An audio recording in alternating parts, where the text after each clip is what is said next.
Hello, ladies and gentlemen, and welcome back to another live stream. As you can see, you see nothing. Believe it or not, I had the sound problem once again. So, yeah, I don't know. I'm currently restarting. I don't know why you can't see anything right now.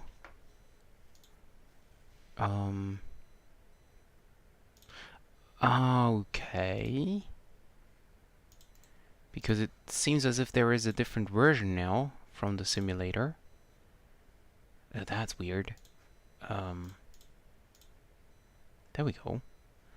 Okay. Well, yeah. So, I now have restarted the simulator, and I hope that it is now working.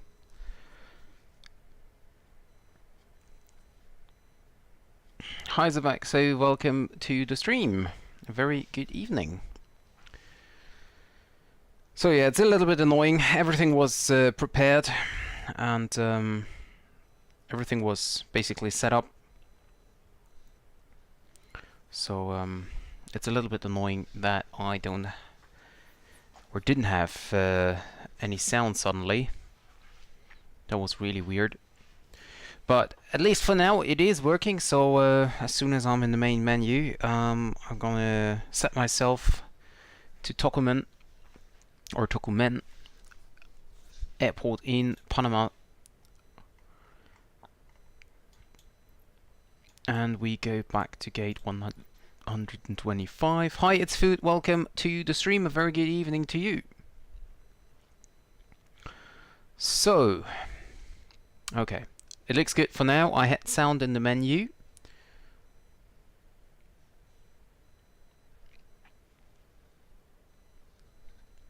So, let's see if we have sound now at the airport.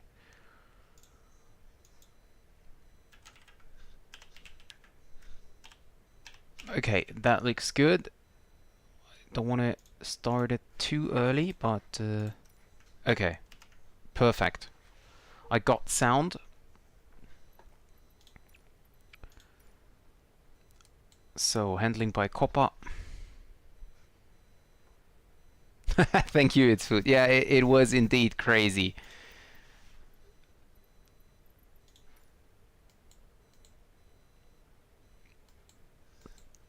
Okay, there we go. West Caribbean Airlines, originally from Colombia. So today we're gonna do a charter flight. I don't think this flight is actually flown in the real world. Although I just noticed. Let me see. Why don't you get the simulator sound? What about now? No, nothing. Okay, great.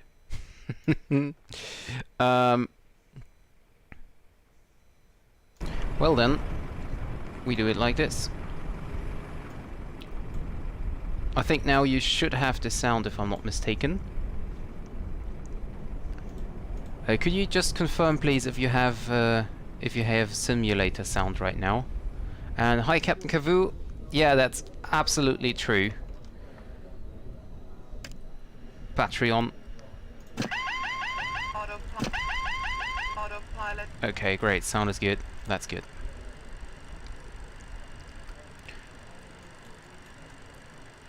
PA and emergency light test.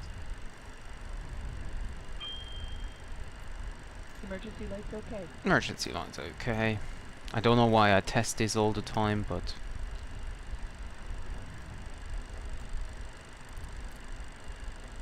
don't need a lot of floodlights here. I just turn them on so that we are on the safe side.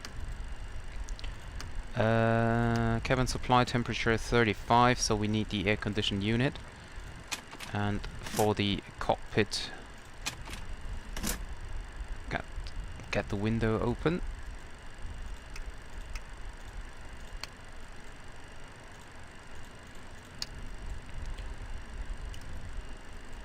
And there we go. Okay. Sounds good. Perfect. Thank you very much, guys. Hi, Alex. Yeah. That's crazy, right? So let's set the position, and then what I didn't do is I didn't download my flight plan yet. So where is the Maddog? There we go. Okay, and the wind data. Okay, we are connected to the flight plan. Perfect. Okay, so let's see services. We need to connect the AC, and then we get the route loaded up.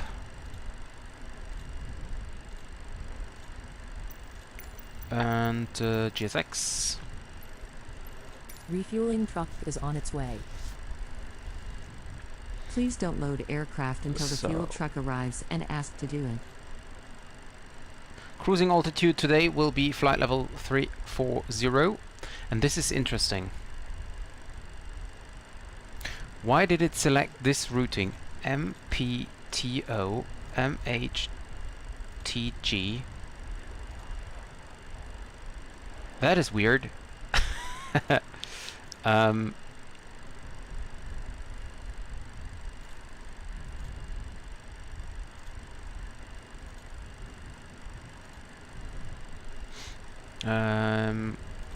West 461.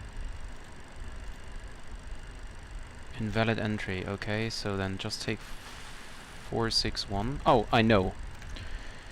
Oh, God.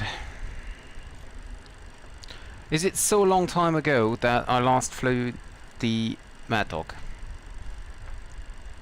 I forgot to set to import the flight plan into the loader.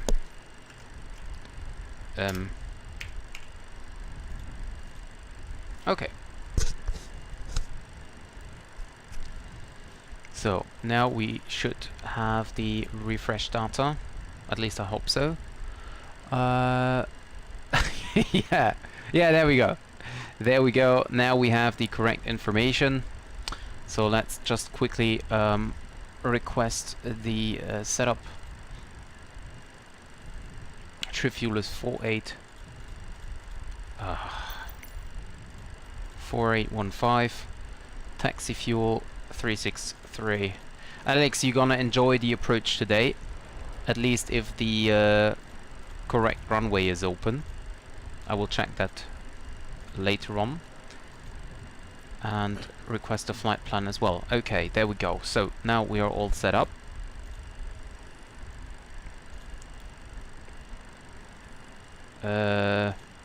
Fuel truck is in position. Please don't load aircraft until the fuel truck. Please use your airplane fuel system to set the desired fuel quantity. Yeah, that's fine. Okay. Okay, refuel and start. Now we have all the information. Can I? Okay. Services, that's fine.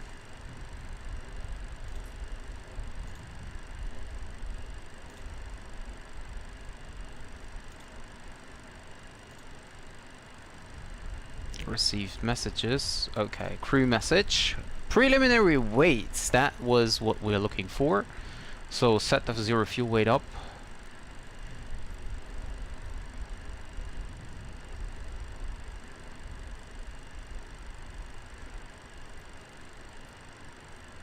Yeah, 59. Takeoff CG is 12.7.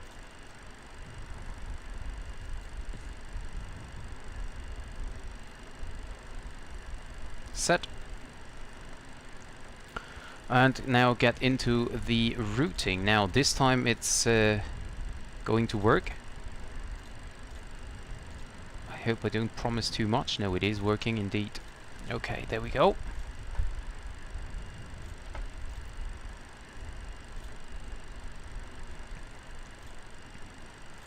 So, departure route will be Seaman 2 Alpha. Ah, this GSX window is really annoying. From 03 right, Seaman 2 Alpha. Okay. It's also a very interesting departure. That is fine. And for the approach, let me check the weather. MHTG.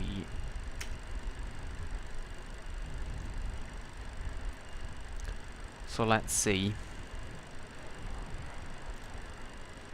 Hi Zane, welcome to the stream.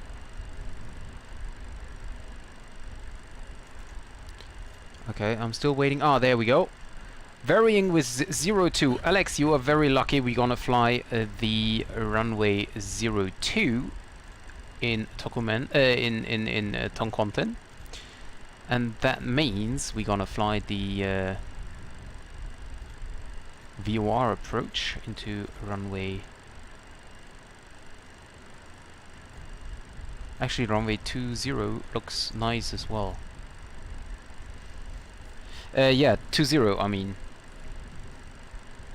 is it 20? Let me see. Oh, we could also fly the RMP approach. That would be nice as well.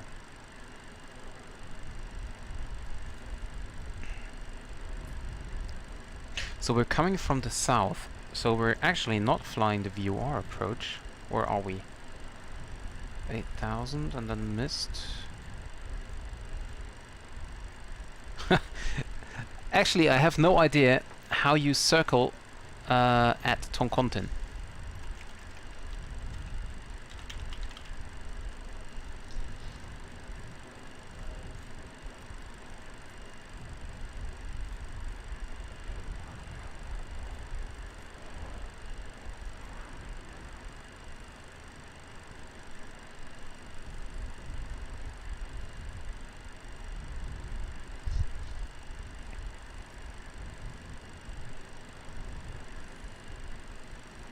Oh, it's done. Okay.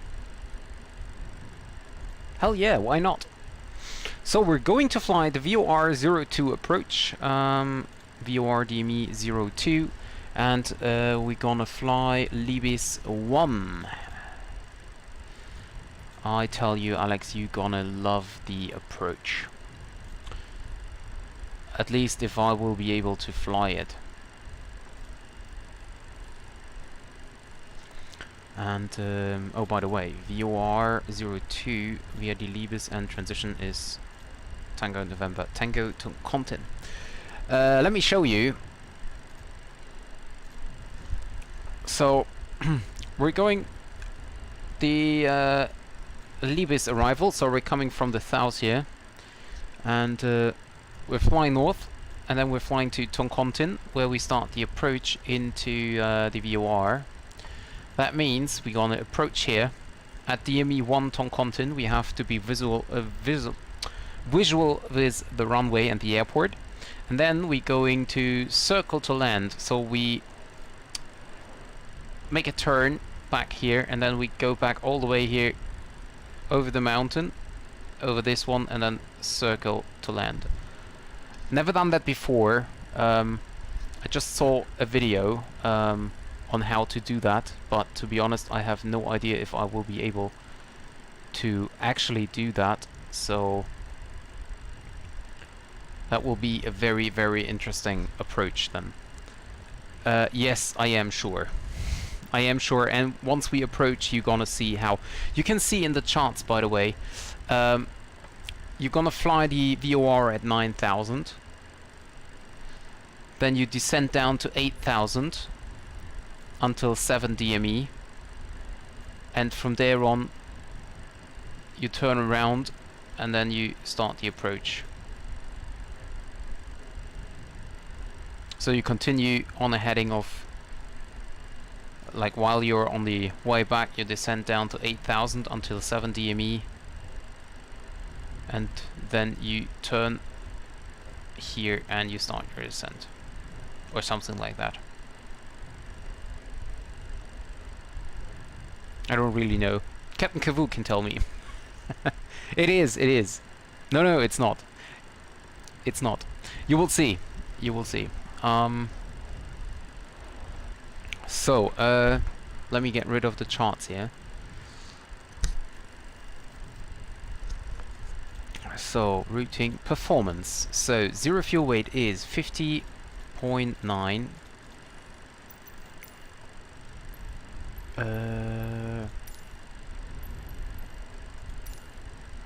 Cruising altitude is 340. Average wind is 301 with 10. ISA deviation is plus 11. Fuel is 10 point. I'm not quite sure if we have 10.4 or let's take 10.4. Catering vehicles are on their way. Yeah, 10.4. And we have reserves of 2 point. Let's make it 3. Okay, takeoff.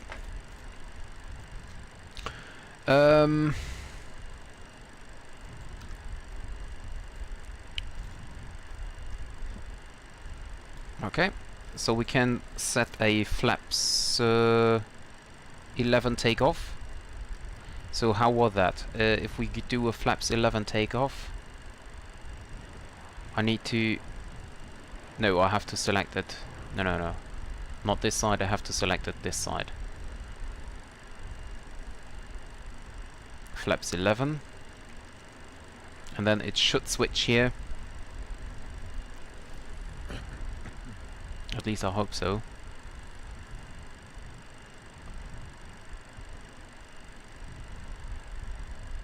Yeah, no, we will see, Alex. When we arrive there, you will see what I mean. Okay, now change flaps 11, runway 03 right.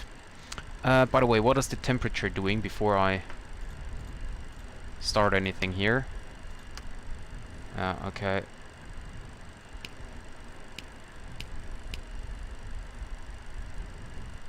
Okay.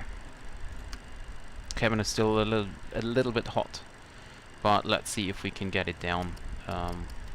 We don't yet have the passengers on board. So we won on a dry runway is 135, 140, and 149.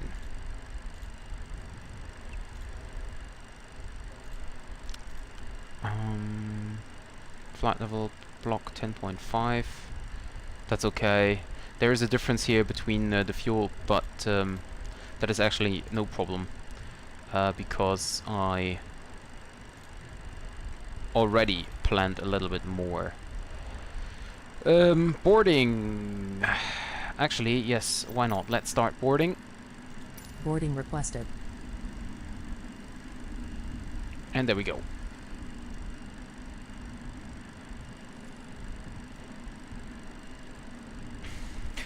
It will be very interesting, Alex. Trust me. No, it's not because of the mountains down there. Do you want to board crew? Do I want to board? Yeah. So because of this mountain here, this mountain is at 5 DME and you have to be at 6,000 feet basically.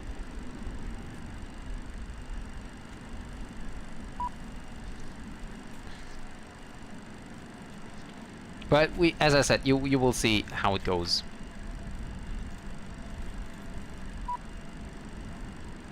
Open forward galley door. Should be open. Oh no, it's not. Open. Okay, the mid cargo can be closed. Okay.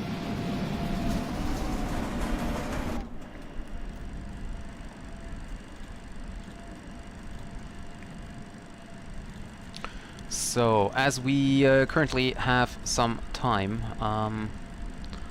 I select the descent winds already. Transition Your level. crew has boarded. Transition Passengers level boarding starting. is 200, so that is actually correct. And then we have descent winds 310. This GSX window is so annoying, I swear.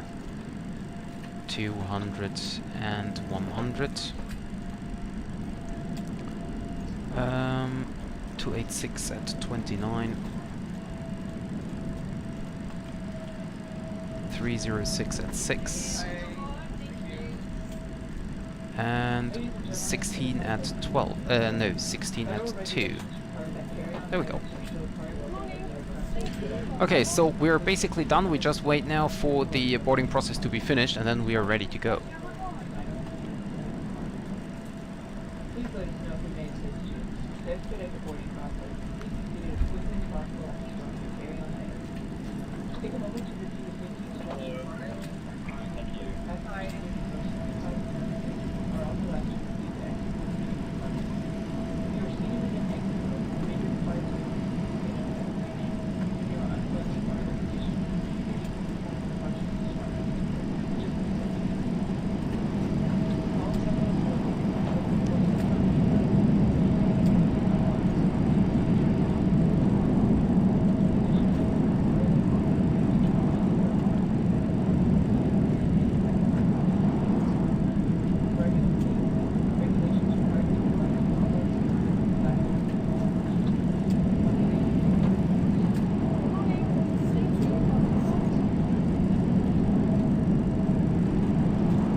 Okay, sorry, I was just having a look on the approach here. Okay.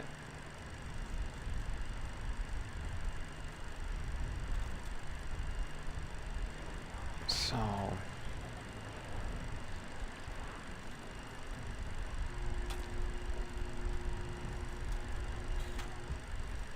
something is ready. Sounds like... Ah yeah, okay, perfect. So boarding process is on its way.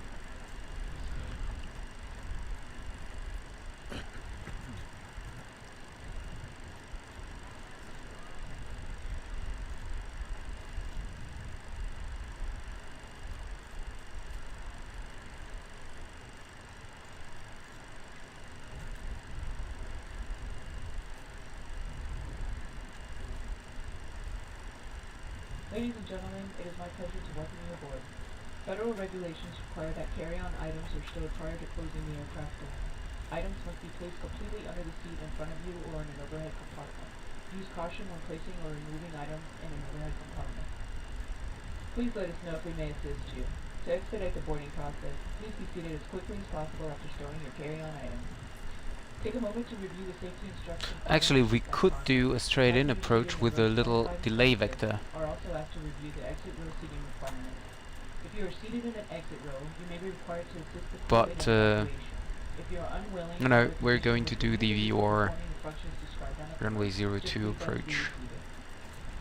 All cellular telephones and other portable electronic devices, such as CD players and laptop computers, must be turned off and stowed for departure. Additionally, we require that all passengers keep their seatbelts fastened. Although I do not know. For everyone's safety, regulations require your compliance with all lighted signs, placards, and crew member instructions. Once again, welcome aboard. I'm wondering why the announcement is before all passengers are on board.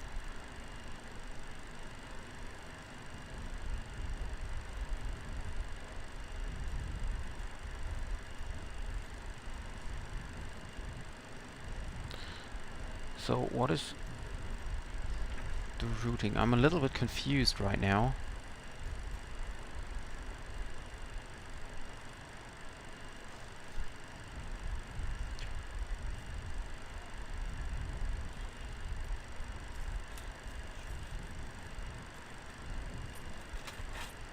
But a question, Captain Cavu, could I mean, if we would be cleared to descend earlier, we could do a straight-in approach, couldn't we?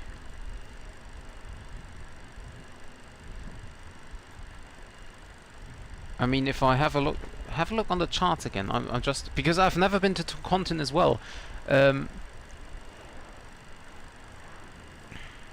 Yeah, that might be the problem. Because if we would get a descent by the ATC to be at 8,000 here. Ladies and gentlemen, it is my pleasure to welcome you aboard. Federal regulations require that carry-on items are still. And then we continue our descent.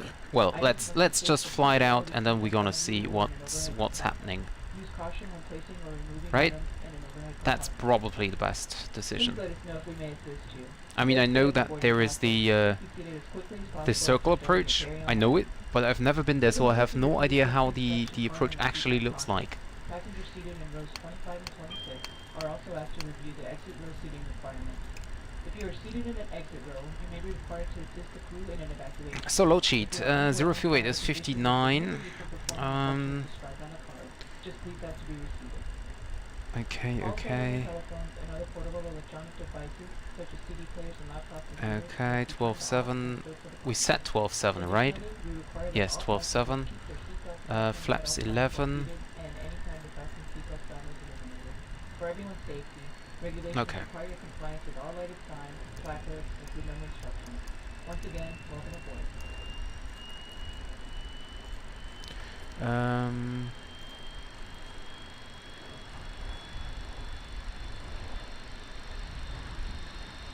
Oh, okay, I see.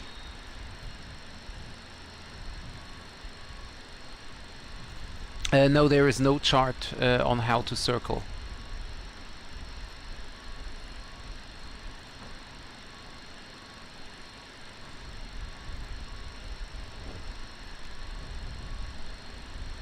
And Alex, just for your information, the information side on runway 02 says visual vertical guidance is provided by Puppy with a 5.3 degrees path.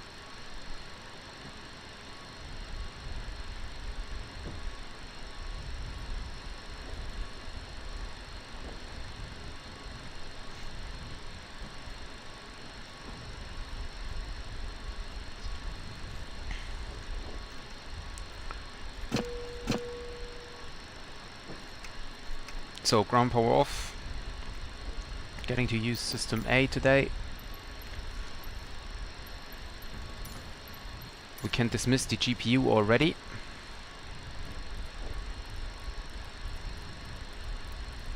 We select flight level 340. We select speed of 250.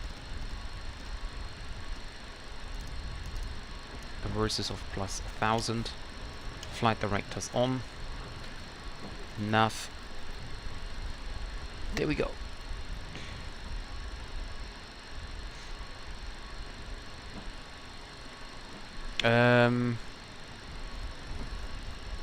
The airport says circle to land not authorized east of the runway. Yeah, because of the high terrain there. There's so many discussions here, even before we start the flight. That's great. Okay, so it takes still some time until the baggage is on board.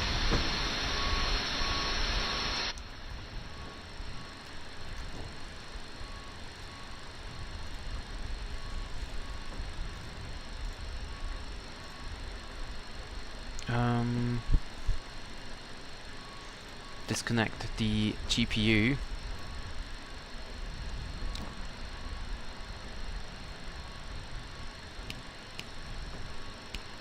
Okay, here on.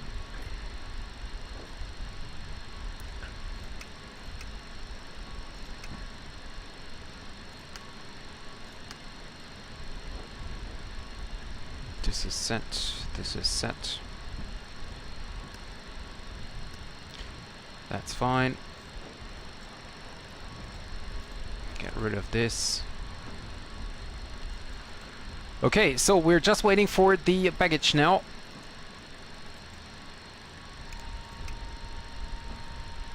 Hydraulic pumps on, so let the flaps get up.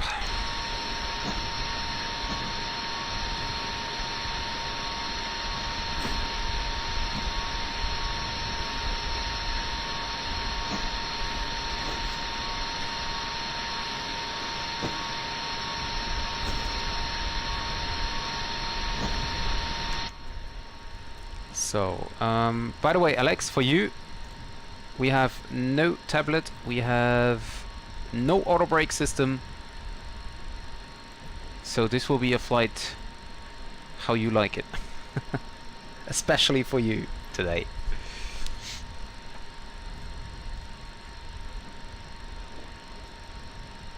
Direct to Kudel, turn left track 2900 to Simon, maintain 5000. So we select a heading of 290 for now. Okay. I wonder why the attendant calling button is white and when you press it nothing is happening.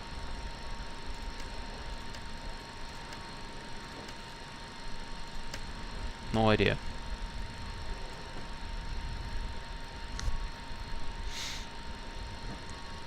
So pumps are all on.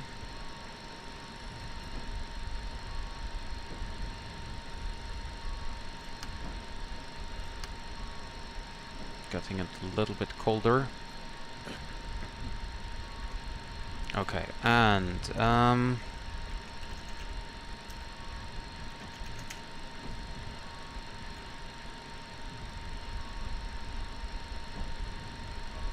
no significant clouds today, Captain Cavu, at Toncontin.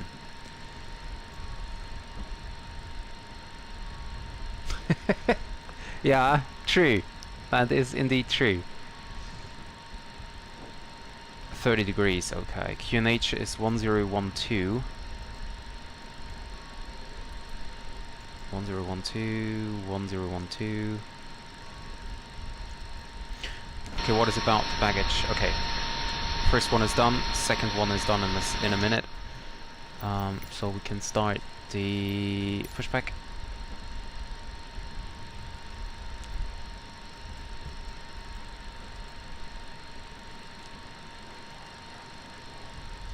Doors. Oh, front baggage door is done, is closed as well. Maybe because I selected prepare for departure. Anyway. And the last one.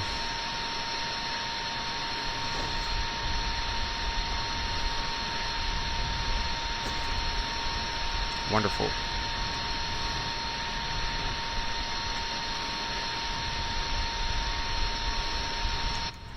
Okay. Wing lights on. Are the parking brake is set. Boarding completed. Yes, I want to request pushback.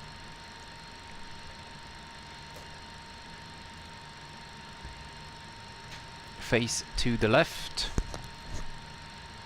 That will be our goal today. Open, open, open, open, open, open, open. Okay. We are ready for pushback. Okay, thank you. Tocumen traffic west 461 at stand 125, pushing back, expecting runway 03 right for departure. Tocumen traffic. Yeah, that's true. It's a good practice. We can come back in the heavy weather. What is going on here? Flight recorder off. Ah, the external power access door is still open. Oh yeah, I know. No, I don't know. I have everything disconnected.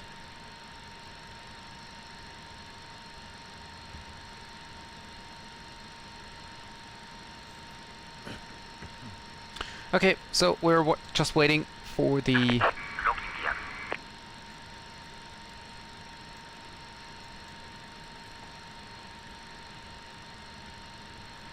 pushback to start.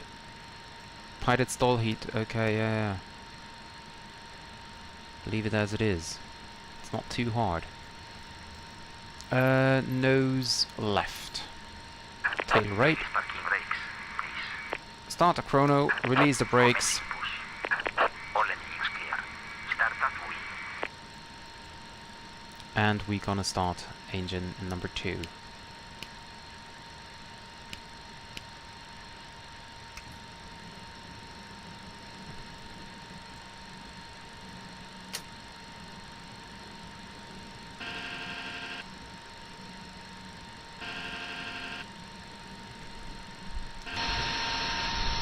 Hmm. 20%.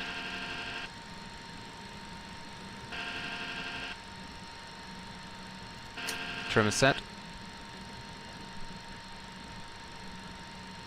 30%. Wait for the generator to kick in. Wonderful. Love it. Close.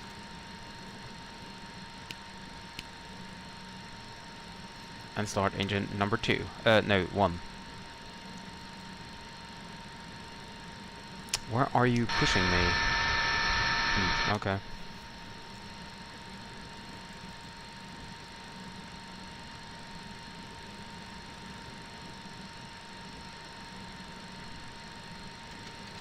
%.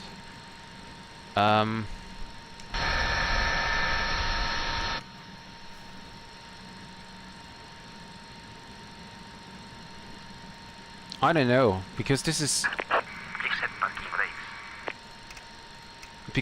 automatic, and this I have to move manually. So it's easier to, you know, use that.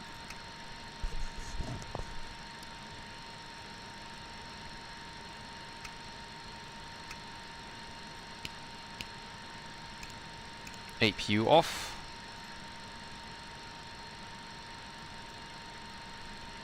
Ladies and gentlemen, if I could please have your attention to review some important So flaps 11. Let's see if I hit flaps 11 here.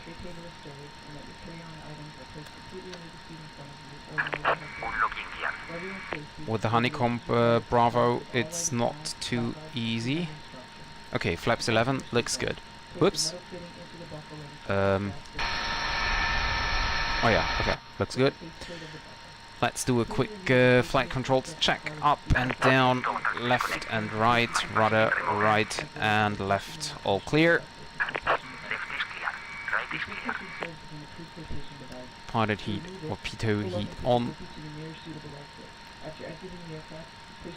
That is fine. Check the temperature once more. Can do it a little bit colder. APU is now off. Shutting down. Okay. Oh yeah, I remember I wanted to do a co-pilot flight, but not today. Okay, there is... okay, taxi lights on. Reset the box here.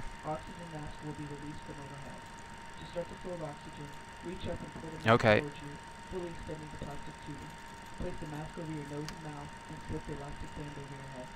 Okay. Close the window. Close the window. Release the brakes. Tocumen traffic. West 461 is taxiing to runway 03. Okay. Add some thrust. Oh, and hat tracking.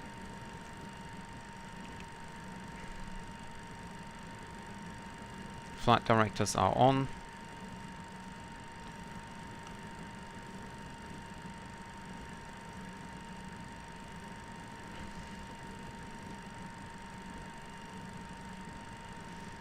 There's another aircraft, Copa Airlines.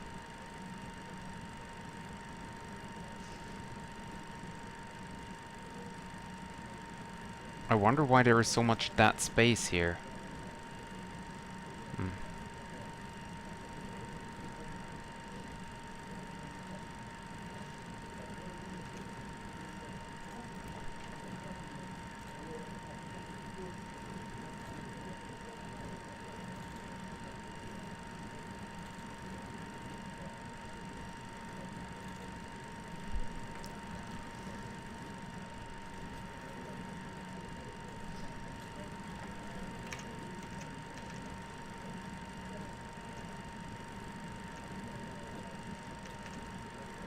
Okay, so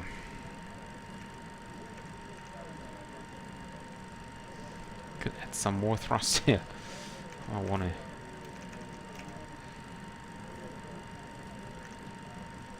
Arrive at the runway today.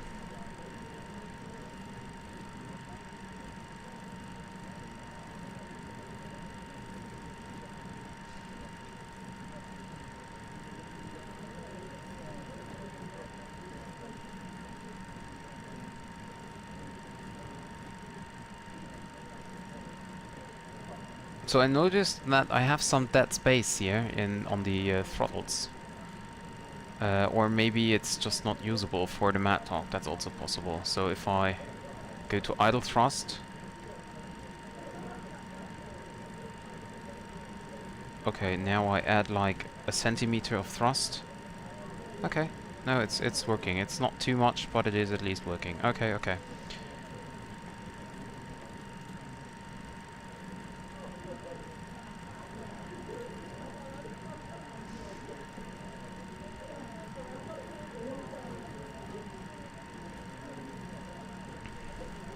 It feels like I'm very slow.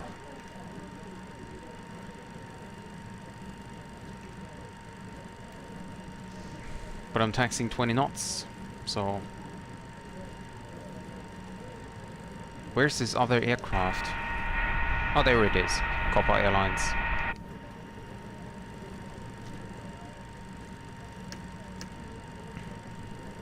Hi Martin, welcome to the stream. Oh, that's the real plane also. Okay, see, and that's the problem I have during landings. If I'm on idle thrust, and then I increase the thrust, at first the engines are not reacting at all, and then suddenly they are spooling up like crazy. And that is my problem.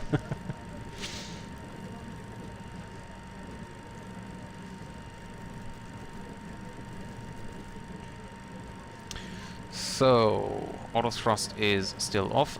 Autopilot is still off. That is fine. Air condition is fine. Ignition select both. Check right side. Right side is clear. Hey Drini, welcome to the stream.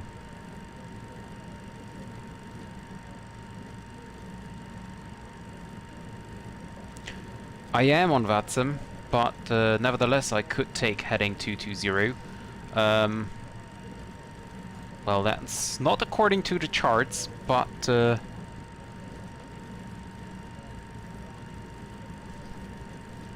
so you mean after the departure, left onto a heading of 220?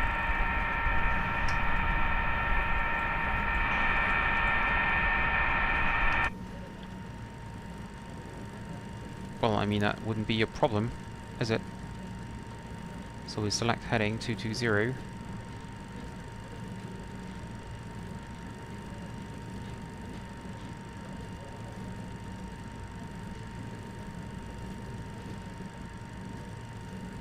Tocumen traffic west 461 is lining up, taking off runway 03. After the departure, we do a left turn onto a heading of 220.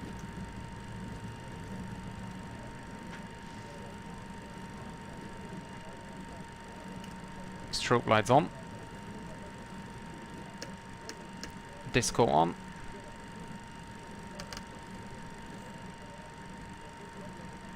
Terrain radar on. Press toga button. Runway 3 right, confirm. Runway 3 right.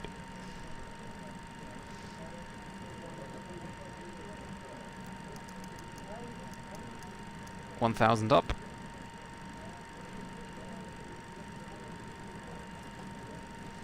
Okay, check the approach path. Looks clear as far as I can see it.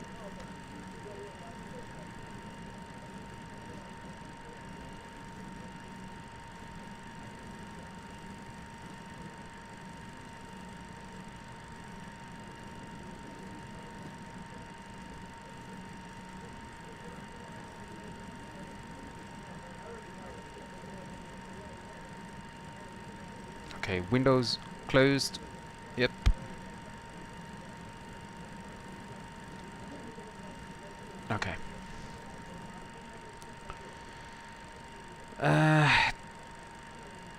Toga button is pushed.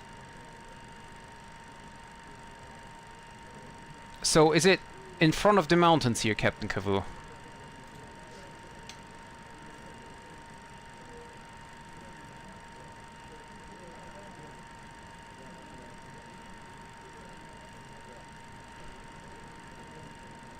Now that's what I meant. That's what I meant. Auto thrust, EPR, takeoff, set. Takeoff thrust set.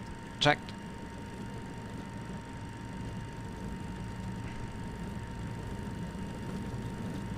Clamp. Clamp, 80 knots. Cross check. checked.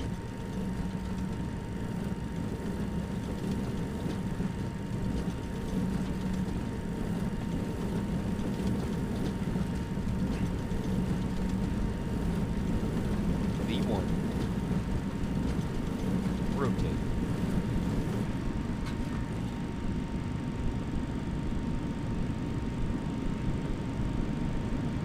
Positive rate. Gear up.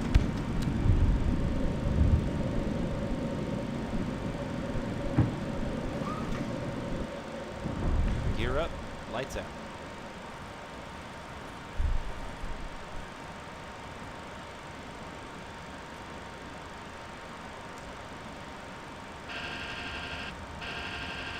And left onto a heading of 220.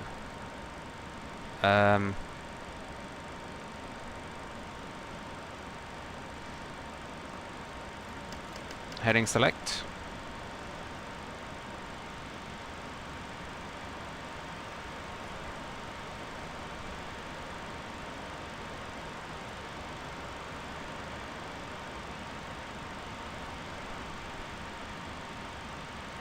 Climb thrust. Set. Speed 250.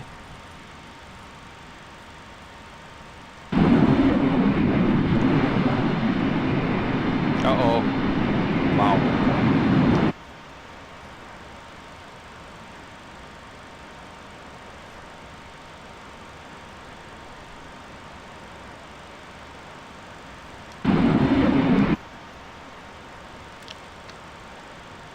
Flaps up. Flap 0.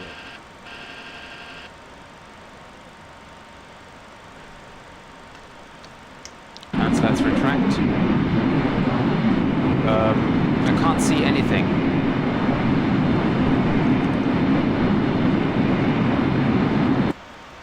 I don't know, I'm on a heading of 220. Or at least I thought I am. But I can't see anything right now. Ah, there we go.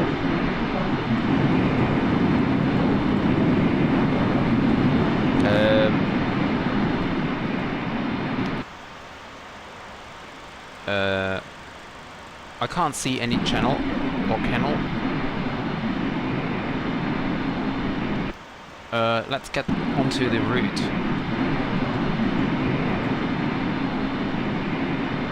Are you talking about... No, this is the street, is it? This is the street. So I'm very sorry, but I have no idea what exactly you were talking about.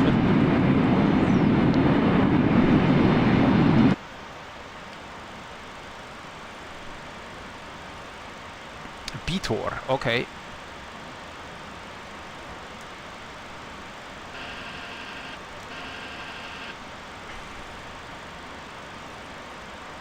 Ah, GSX.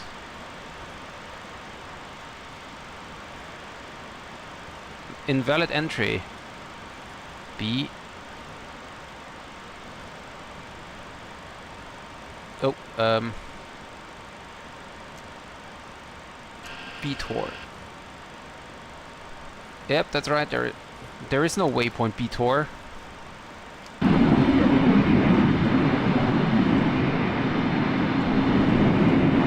Oh, there is something. There's an airport as well. Oh, do I have B-Tor? Oh, okay.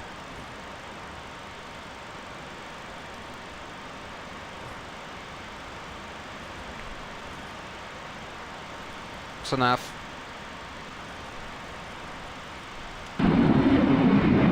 So there is the kennel.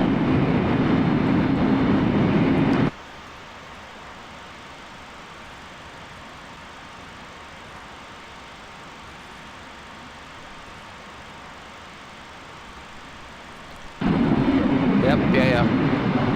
Now I got it. I thought it's closer to the airport. That was basically my problem.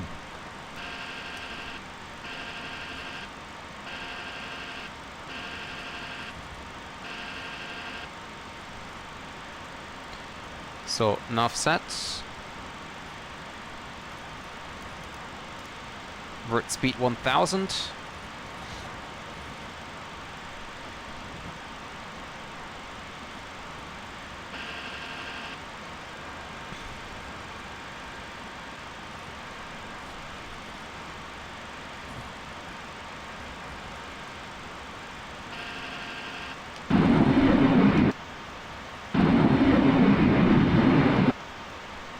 Ladies and gentlemen, if you have a look on outside of the right window, you can not see the kennel.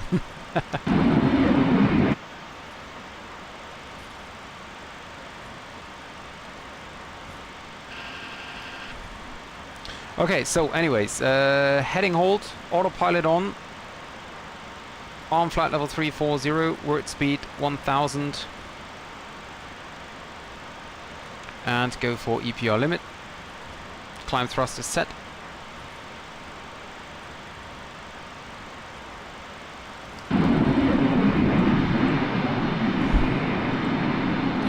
I think if you depart the new airport, which is over here, or maybe here, this one is the new airport. If you depart that one, that's a lot nicer to follow the kennel then. Because if I would have climbed normally,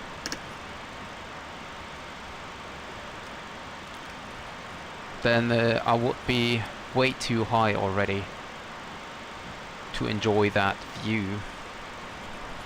So, heading...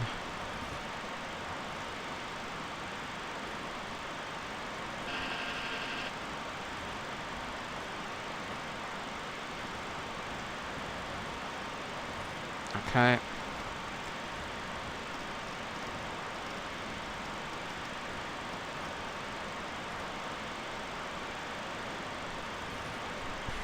Okay. No, I don't know anything if I'm not familiar with the area.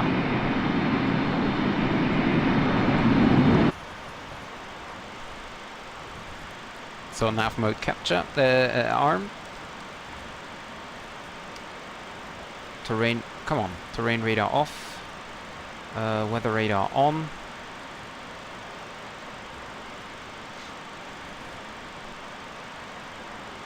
Reset the speed box.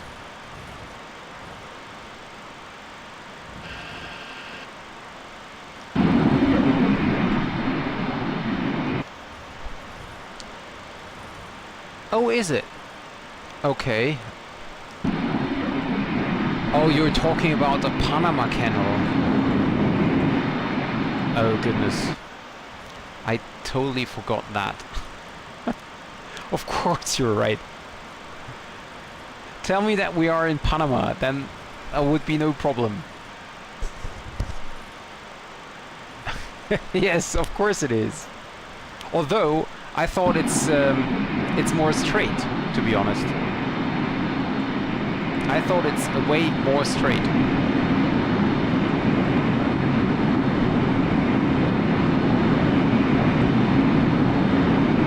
Here's part of the canal as well, I think.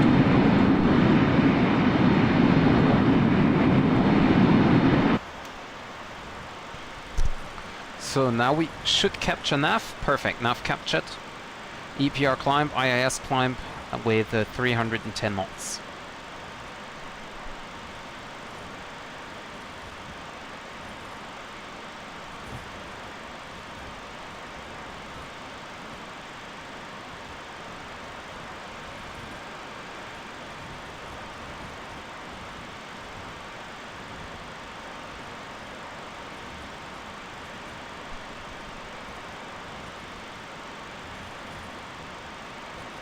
I was so confused. I didn't think of the channel. Nope, enough.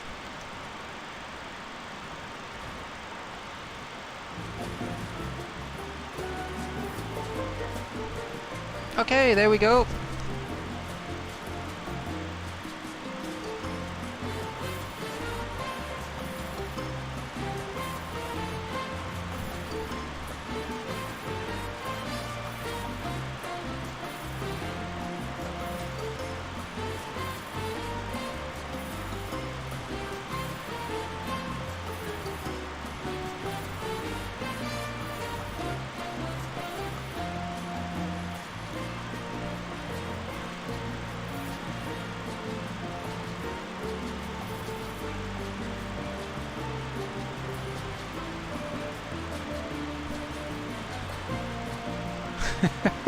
Yeah, I know. I forgot about it. I swear, I just forgot it.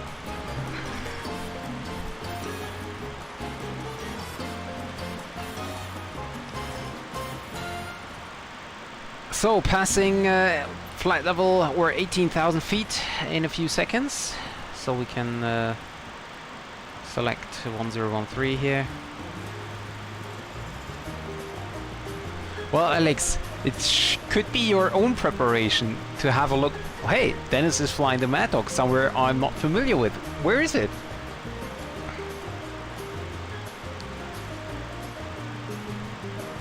How about that?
Yeah, guys, so next time I try to get some more information, okay, about the region we're flying at.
So, Captain Kaboo, what do you think?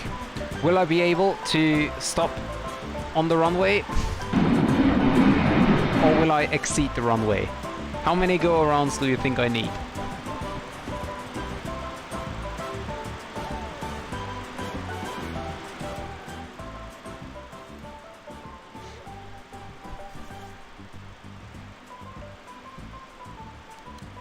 So we have a lot of water here.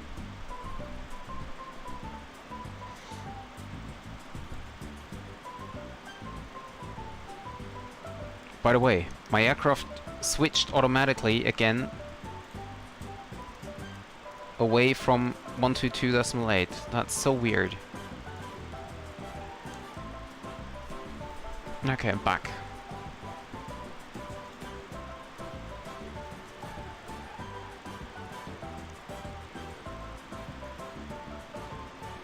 Cabin altitude is rising.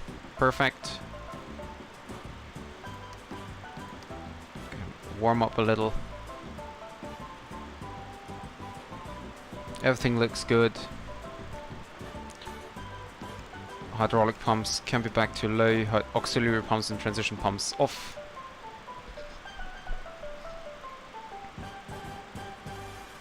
I always use the aiming points. I always aim on the touchdown zone, but I suck at flaring.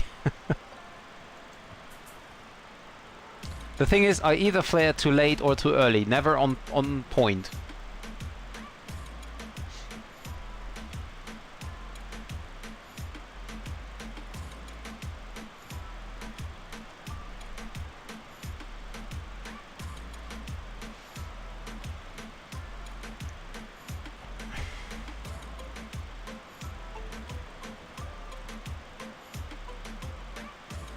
So we have 1 hour of flight ahead of us. Let's see. The FMC gives us a destination arrival time of 2017. So that's about 1 hour and 17 minutes.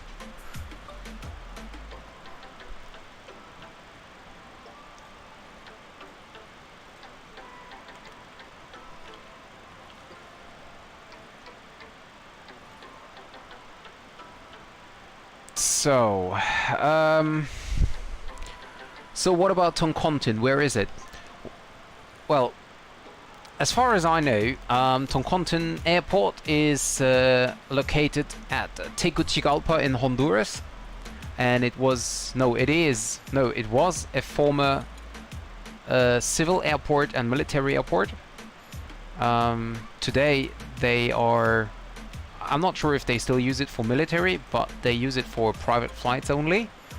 And the new international airport of Honduras is switched now to the former military airport. Don't ask me about the name, but yeah. So Toncontin is rated as the second most difficult airport to approach in the world.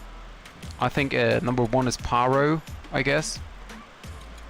Yeah, and Toncontin is or was rated the second difficult airport.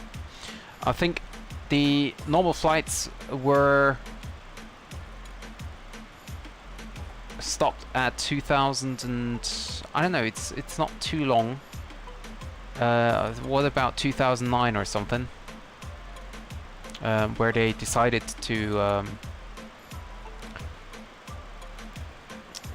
That they should, or where they thought about closing it, and then it took about until 2000 and I don't know, 20 or so, 21 maybe. And yeah, so basically that's all I know. I have no idea if it was used in World War II. I have no idea.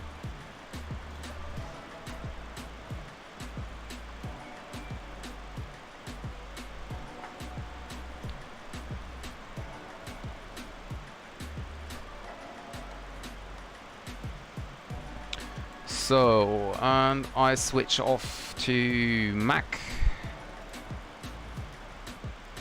77.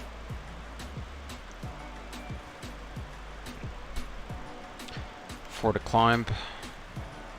Cruise. Oh, actually, cruising speed is only 0.75. Does that make sense that we're climbing faster than what our actual cruising speed is? Don't know if this does make any sense.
US was focused on protecting the canal. Yeah, well, obviously. But yeah, about American history, I have no idea. Or it's, let's say, Middle American history and South American history, no idea.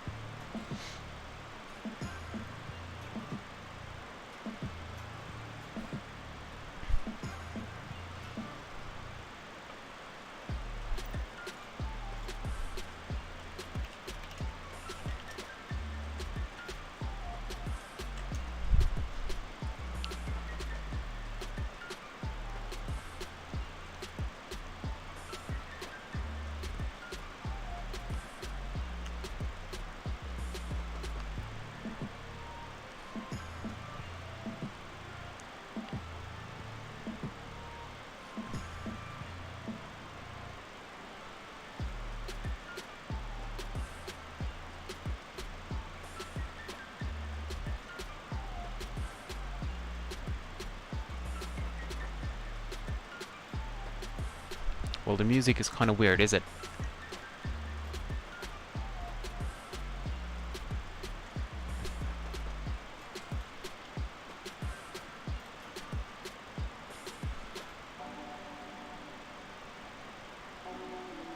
Let's check this one out. Maybe this one is better.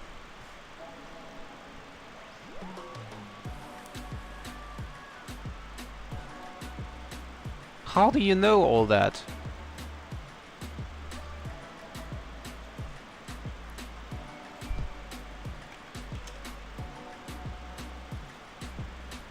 So the coastline, Columbus on his 4th voyage.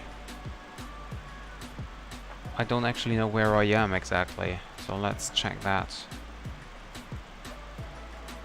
I'm here. Okay. Well, at least that's a nice destination, right? Oh, okay, there is San Andres.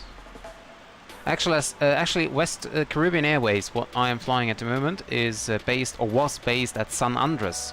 I have been flying there once, I think. Yes, I arrived once at San Andres. A small little island, actually a quite nice scenery. Might go there sometime again.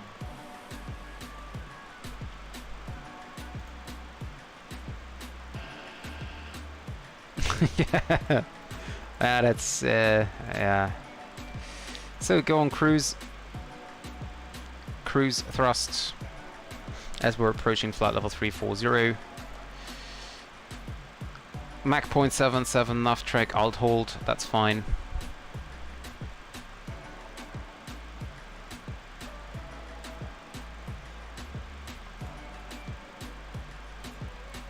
Okay, there we go.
Oh man, I'm really looking forward to that approach. But I'm also a little bit afraid of it.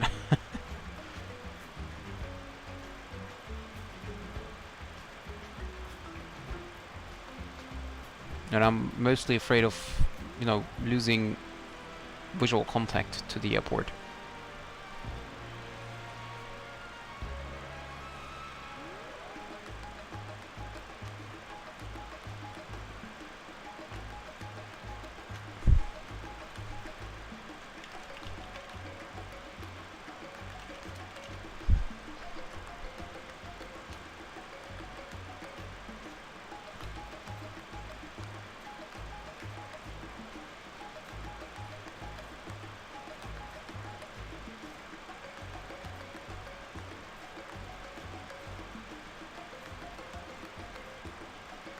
So...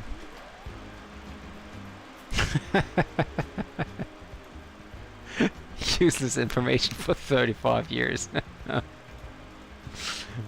Did you also make the announcement that the toilets will shortly be out of use during the descent? Or actually, did your airline lock the toilets during the descent?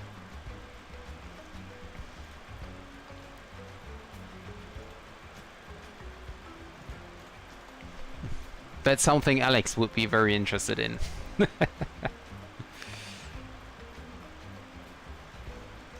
I'm actually flying a lot faster than we would do. Actually, what does the flight plan say about our cruising speed? Mach 0.76. Well, that's okay. If the FMC tells me Mach 0.75 and we're going 77, then let's meet in half and say Mach 0.76. I'm fine with that. Never. Okay. Good to know.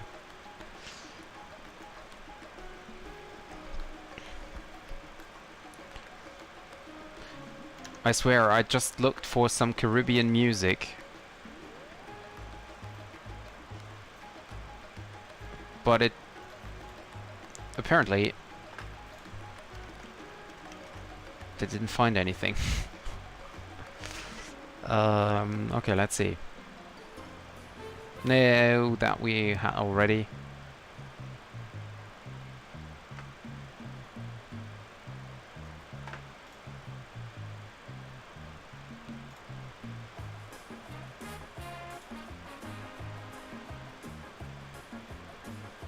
Well, leave it at that.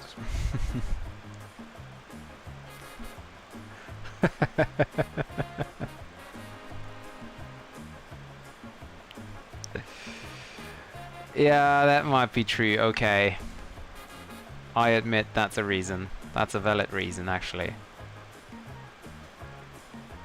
So, what I'm gonna do now, before I forget it, is... first of all, I'm gonna tune in VOR Toncontin. Okay.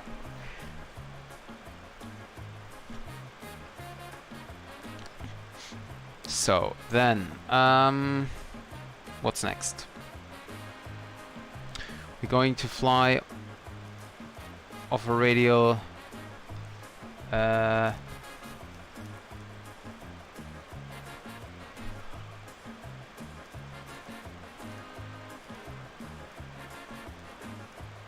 019, I think.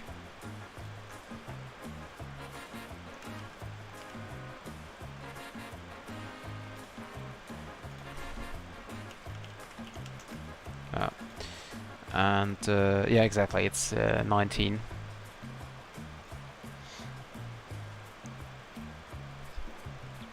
And well, let's just set it over here as well.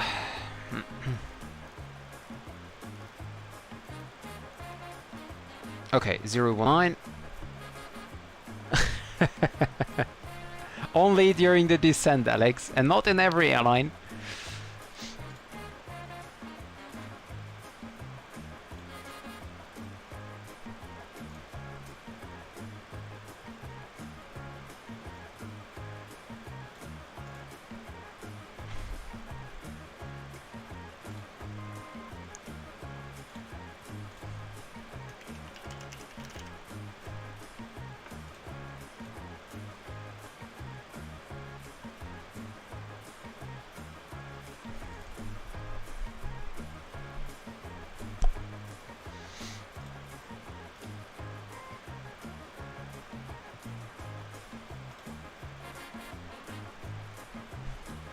Okay, so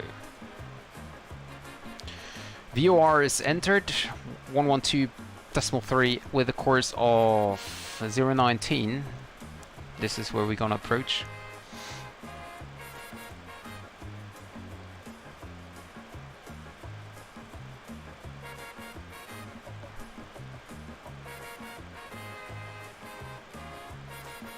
And then we have the missed approach, which is 56.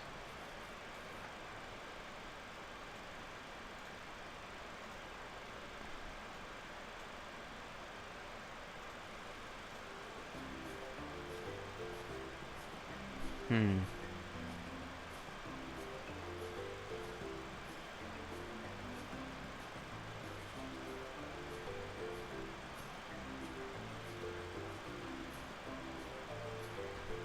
Okay.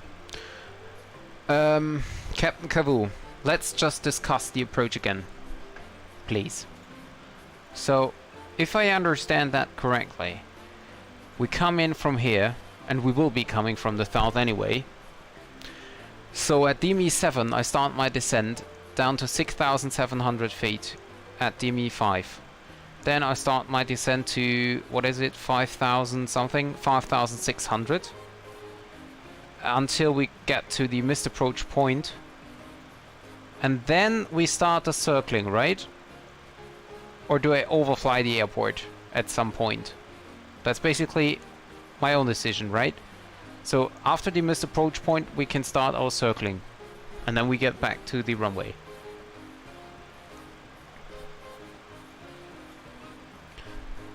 Welcome back, Trini. Yeah, you know, learning is always important.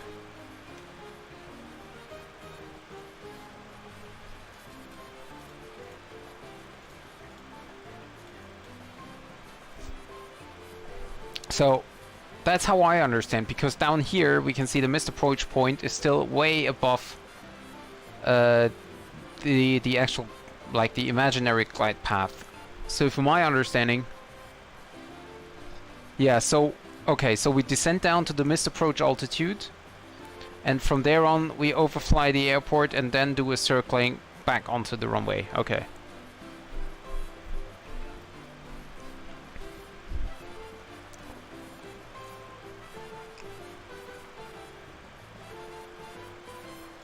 I'm wondering why you guys can't hear the simulator sound.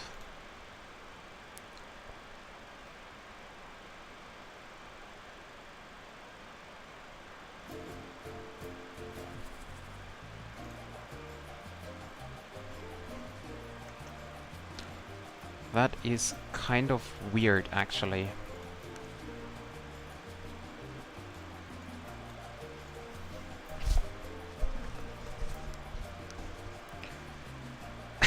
Yeah, thank you, Drainy. And by the way, landing is still some time to go. 1 hour, roughly.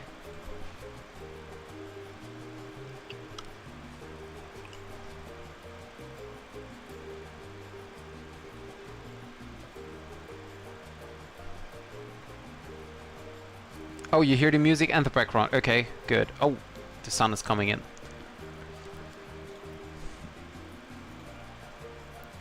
So let's see, Toncontin, 9,000. So actually, we don't need to fly to Toncontin at 9,000.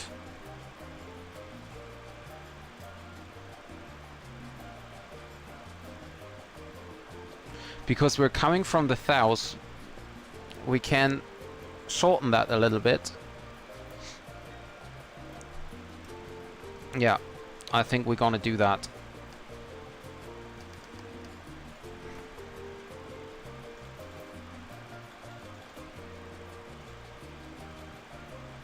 So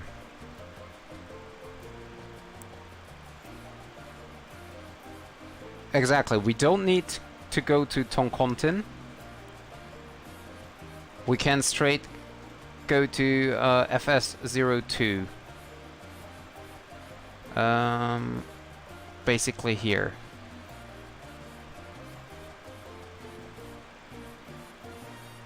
So now, what is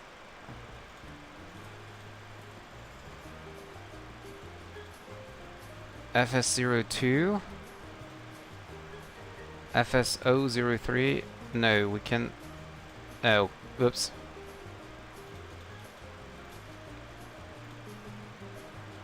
So we go from this FS02 to this FS02. That should be it. Yeah. Okay. Exactly. Now this is what we want to have. Okay, perfect.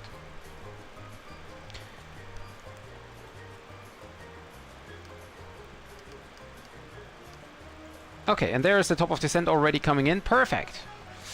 Did you use to...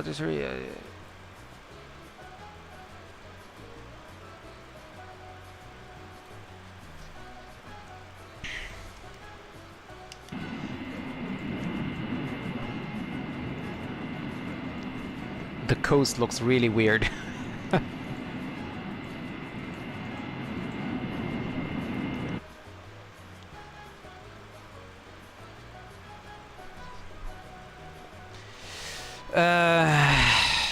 I tried to do it, Alex. I tried to do it.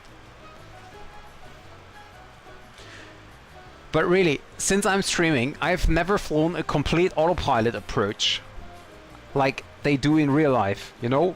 Disconnecting the autopilot at 500.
Yeah, I thought so.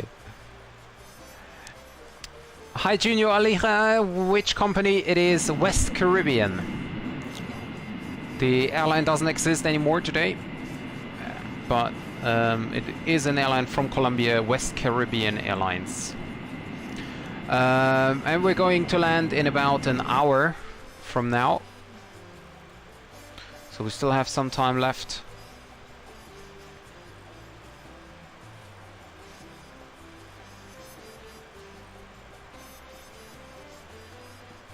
Trini, good question.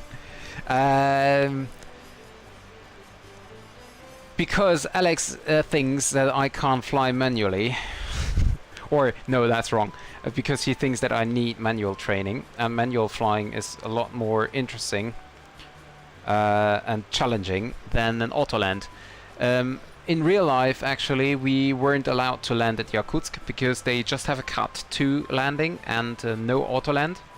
And conditions were actually Cat 3. So in real life, we would have to divert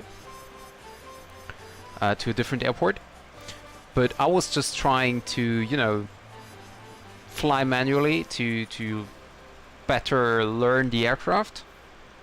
And yeah, so just, you know, just to concentrate on the instruments and stuff. That's all. But that's what I just said to Alex, since I'm streaming and since he's asking every time to fly full manually, I'm not going to fly any autopilot approach anymore. And if I watch other streamers, I'm always thinking like, come on, you're at 500, you can now disconnect the autopilot, and yeah.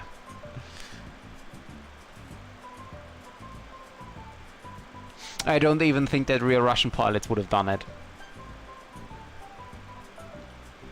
Maybe in earlier days, but then of course it would have been done in like all around the world, because there was just no autoland.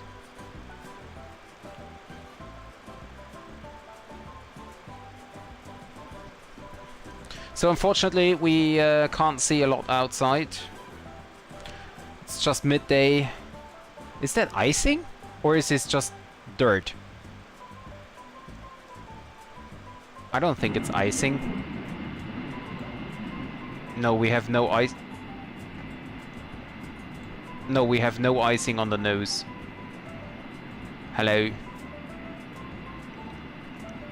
You have to love it if you see this aircraft. And can you see the reflection down here of the sea and the countryside?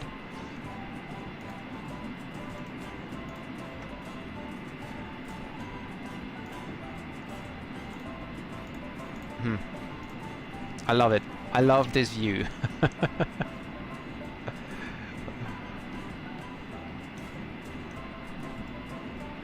Yeah, I know, Drainy.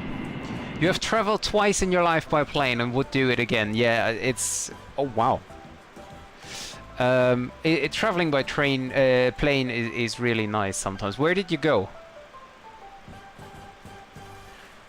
Where was your plane travel going?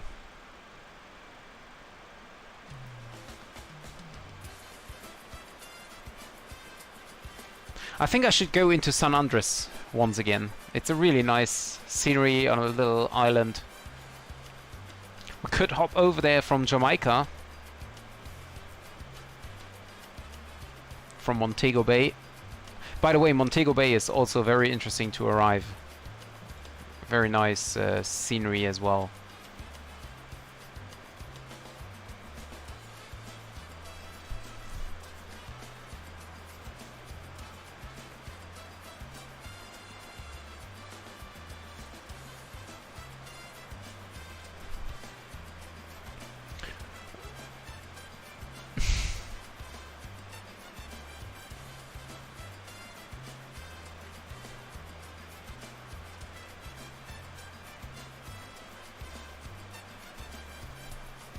Yeah, I mean, I have to admit, manual flying is really interesting and very challenging. I really like that. But sometimes I wish to just have the autopilot on, especially when I'm flying PMDG or something. You know, I sometimes want to simulate a real-world flight. And yes, they are flying manually a lot of times, but sometimes they aren't. And yeah, so I don't know. I always, you know, I can't decide whether I want to go manual or autopilot, because both have their own advantages. I traveled from Italy to Albania and then to Germany. Well, nice destinations there. I've never been to Albania actually, but I heard that it is a very interesting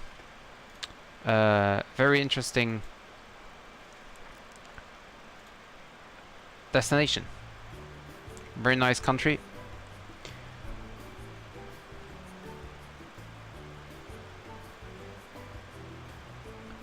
That's hard to say. I don't have a favorite company. I really like TUIJet, or the TUI company. I really like delivery, and it's not like I would prefer them. I mean, in the end, it's just a holiday airline, so no special service or something. I just like delivery. No, Lufthansa I don't like. I mean, I like their routing of Lufthansa, because they fly to a lot of destinations. Unfortunately, Lufthansa is not flying the Bobby anymore. Or I think the next generation PMDG, the next generation Boeing is not even called Bobby anymore. But yeah, so Lufthansa is not flying Boeing anymore, and the smaller aircraft. Because if they would, then I would fly Lufthansa all the time, just because their routing is so nice, and I love to approach Frankfurt. So I really wait for a good Frankfurt scenery.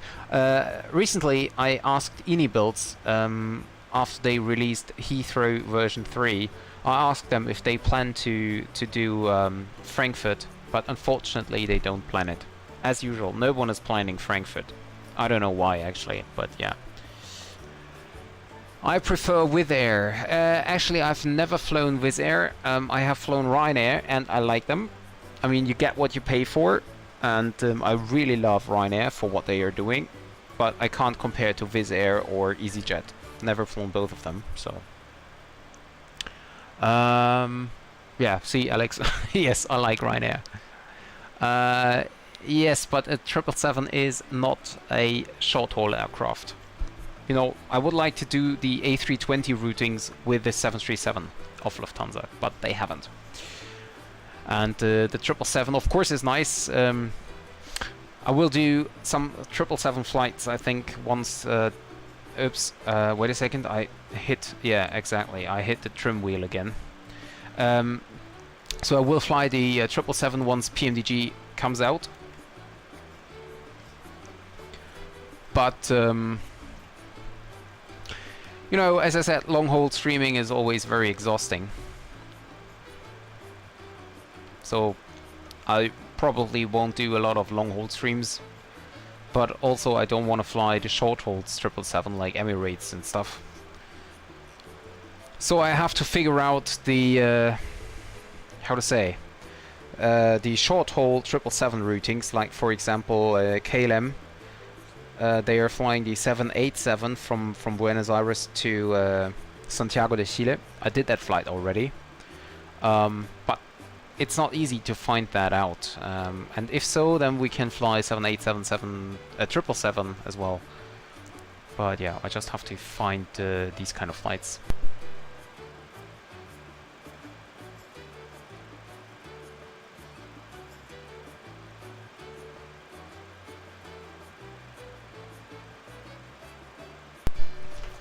My favorite airline would be Austrian Airlines. I have flown with them in real life and was very satisfied.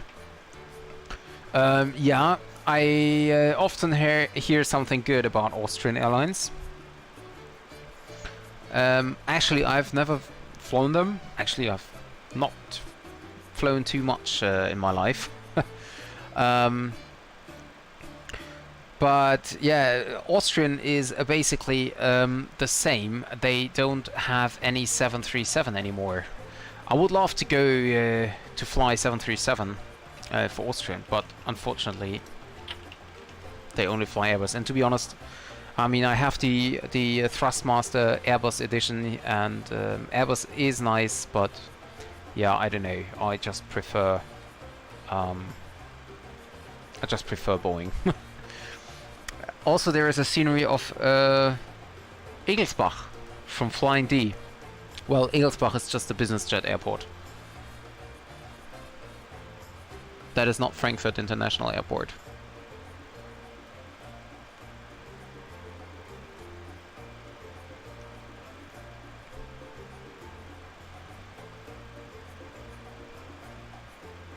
And what's wrong with Azobo's Frankfurt?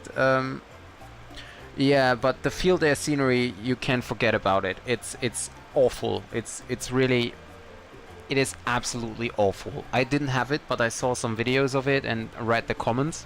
It's awful. Forget about it. And the Azobo Frankfurt is okay. It is acceptable to fly there, but it is definitely not. Well, I can't say it's not close to real life, but it could be a lot better. There are a lot of details missing, and it's just weird. I can remember the Aerosoft Aerosoft Frankfurt scenery from FS 2004, and that was a very nice scenery. I loved it. I was flying almost every time to Frankfurt just because the scenery was so amazing. And yeah, I don't know why there is no one doing the a good Frankfurt scenery. There is a freeware as well, but it's in construction, so to say, and there's a lot of textures missing.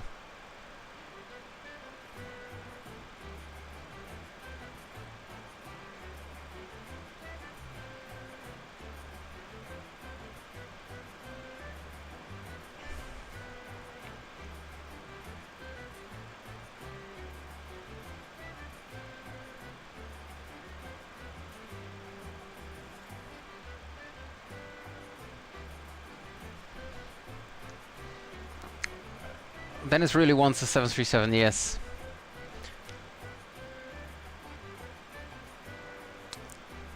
Yeah.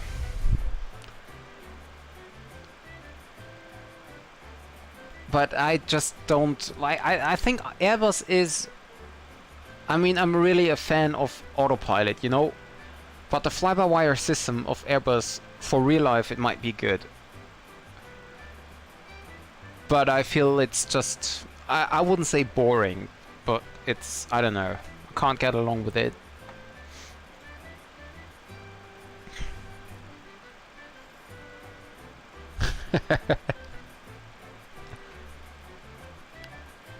Maybe, who knows?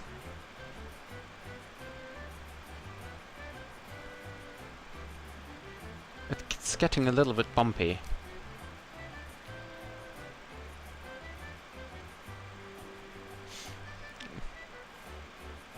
Why would it be? Of course, Boeing has an autopilot and you can use it. I'm flying autopilot all day. But if you disconnect the autopilot in Boeing, you have to fly the aircraft. If you disconnect the autopilot in Airbus, you still have autopilot. Basically.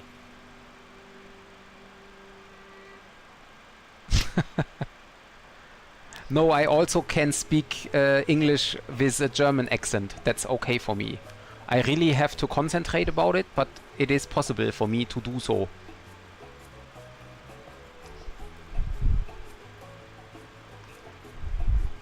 And besides that, if you ask Captain Kavoo or any other American, I bet they won't think I'm American.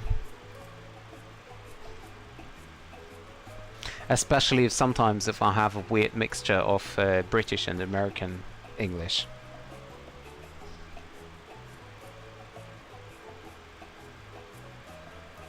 Yeah, exactly. That's also good. The Boeing GPWS, don't sink, don't sink. But hey, it's better to get, like, if the autopilot say don't think. I prefer that over Airbus retard.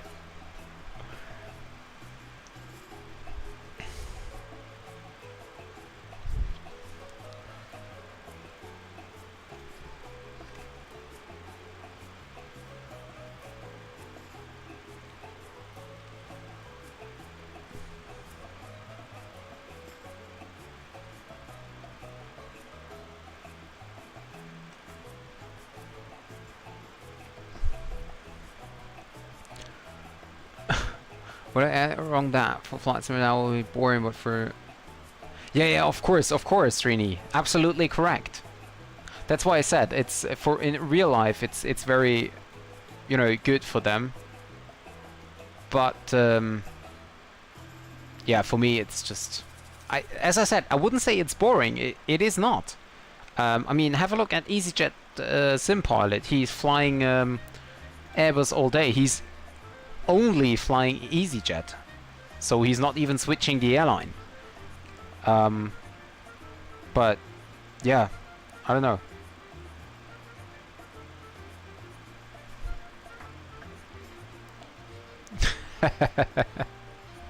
Thank you, Kip.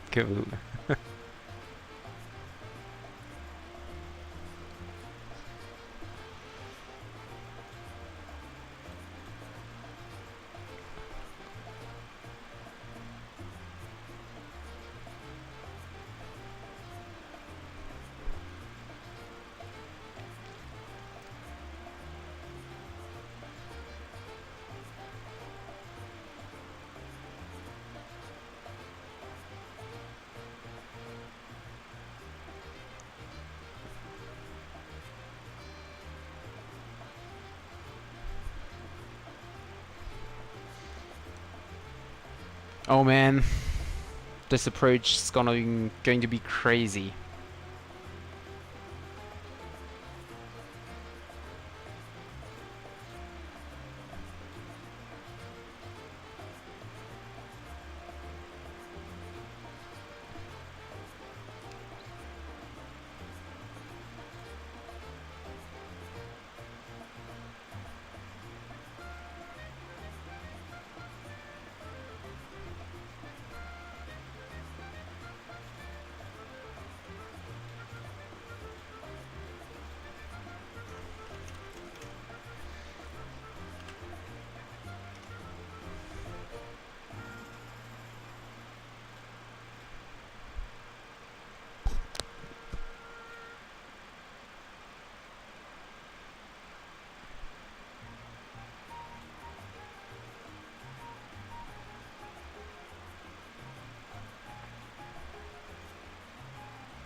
Yes.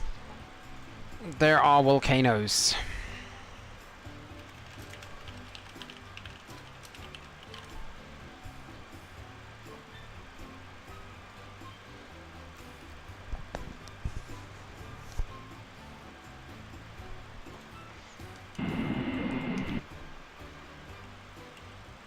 So down here, there are the volcanoes.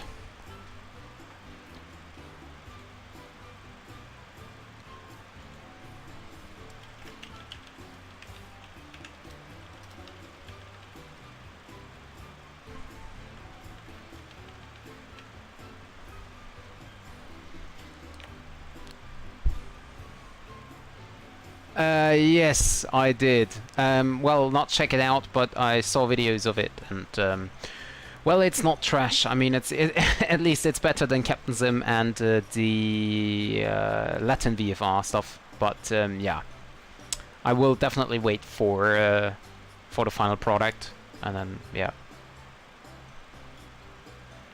Time for a cabin announcement, eh? For the volcanoes.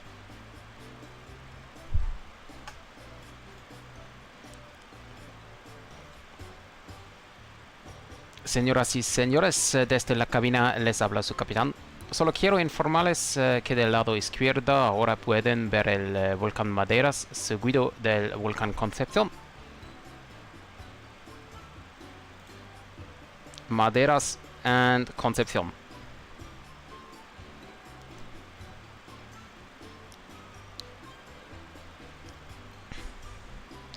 Yeah, I mean it's an alpha version, so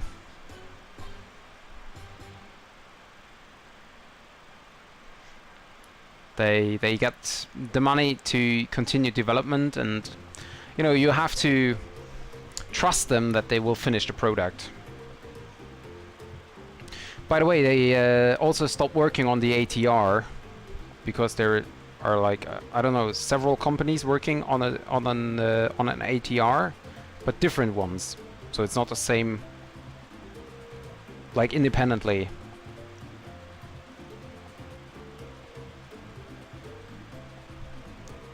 And so the one company, I can't remember the name, but one company stopped working on it.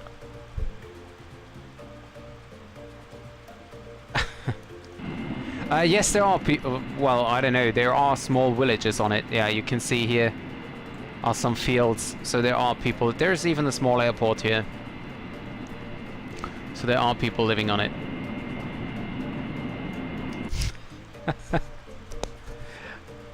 No, just no. I used Google Translate. I don't speak Spanish. I can understand a little bit Spanish if I read it.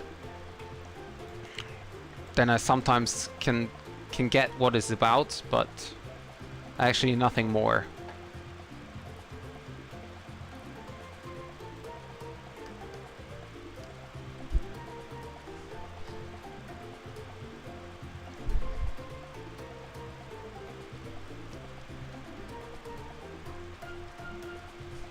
But to be honest, I would love to speak a lot of different languages. I learned French in school, but I've got almost everything. And there are so many languages I want to learn, but I'm too lazy for it. So in the end, I don't do it.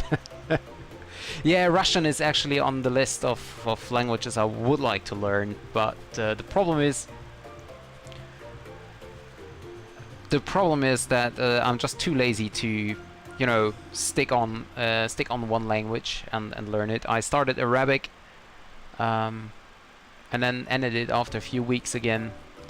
Yeah, Russian is still on the list. I would like to speak French and Spanish fluently, but yeah, I will most likely not reach that goal in my life. However, you surprised me when said "Do svidaniya" to... Yeah, well, I try to, you know, say hello in the local language, and goodbye. Sometimes, if I have time to look the wording up. I think that controllers just like to hear that. They are happy if you greet them in their own language. And so, Yeah, polyglot. I would like to be a polyglot. Is it called polyglot? Well, anyway, speaking like a lot of languages.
A polyglot, yeah, that's what I wanted to say, yeah.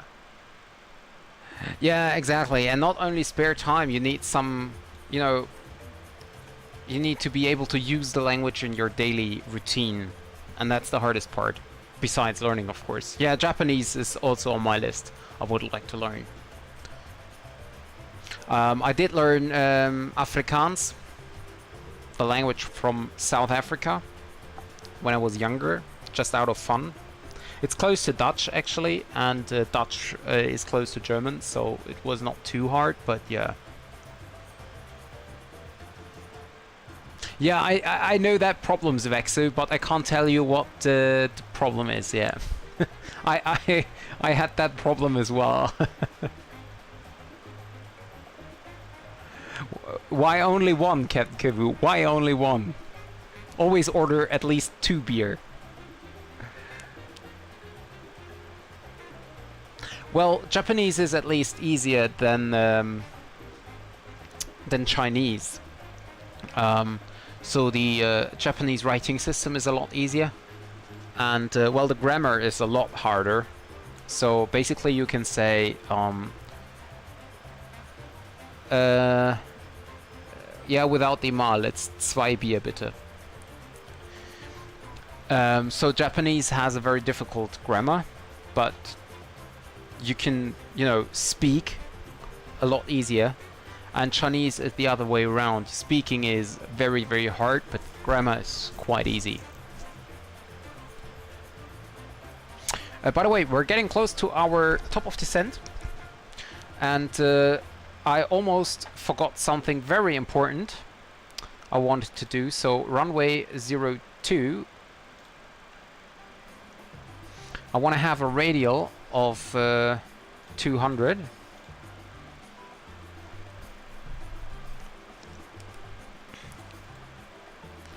So that I have an imaginary center line, and also let me see, and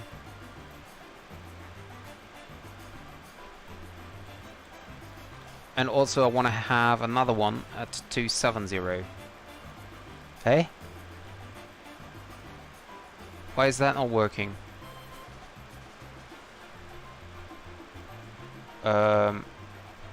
Okay, wait a second. Runway 02, 270. Okay, I have no idea. I just leave it as it is, or maybe 270/9 as well. I don't know. I also don't understand why there is a different altitude, but hey, whatever.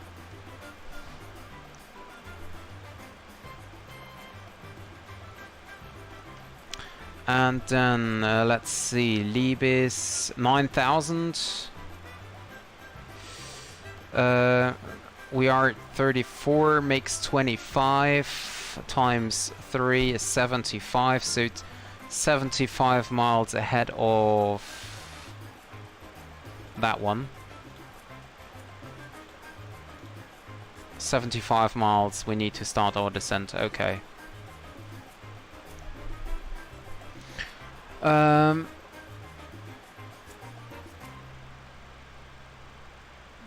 Huh? What, Rip? Oh, are you a German teacher? Okay, yeah.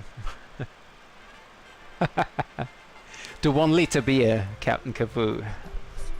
German beer is amazing, but actually Germans don't drink too much beer. I think that Germans drink a lot more coffee than they drink beer.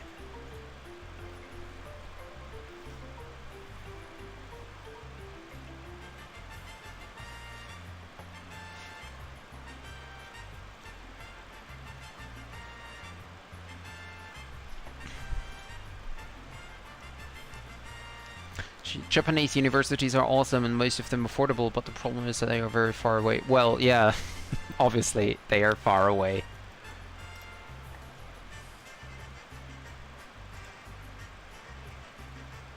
But actually, when I can go away from home, I really enjoy to be far away. For me, it's always kind of good.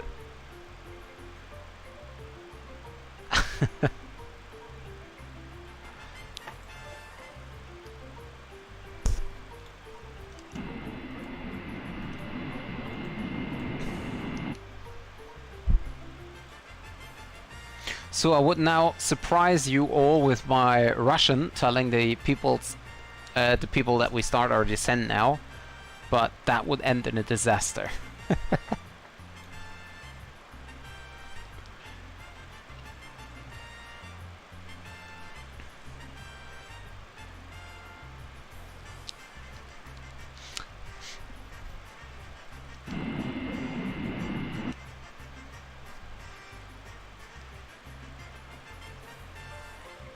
So, 99 miles.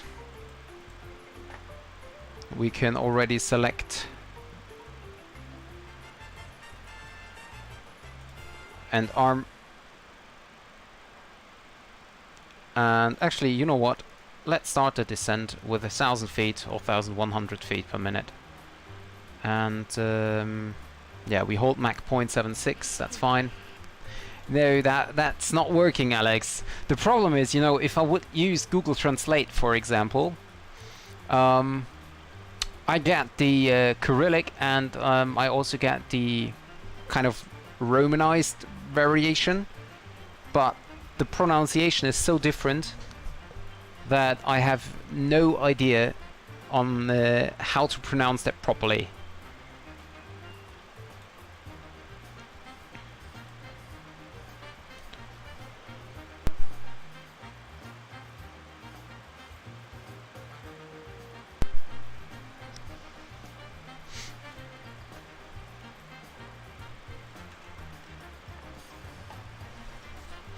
By the way, guys, none of you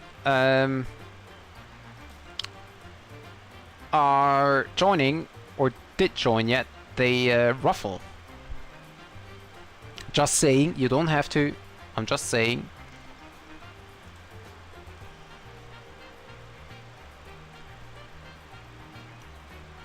Because as we're landing soon. Oh, by the way, landing soon means recording.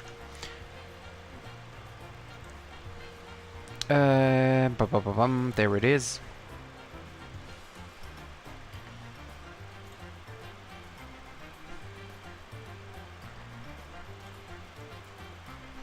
I'm a little bit excited here for the approach, guys. So it is very likely that we're gonna see some go-arounds here, and well, maybe it ends like it ended in Samos, where I lost control of the speed. Because, as I said, speed in the Maddog is something I will probably never understand.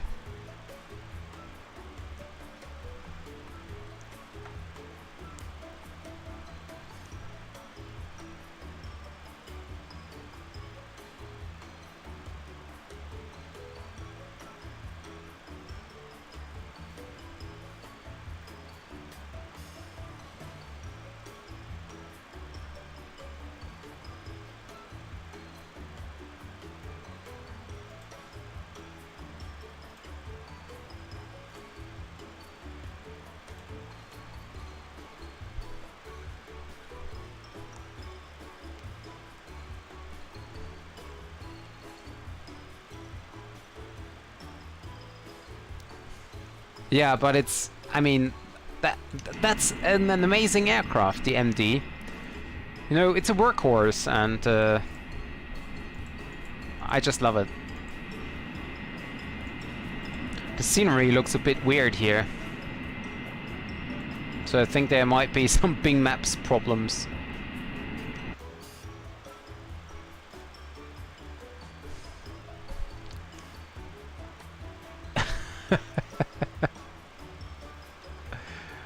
Yeah, Alex, how would I pronounce that? There's absolutely no way for me to pronounce that properly.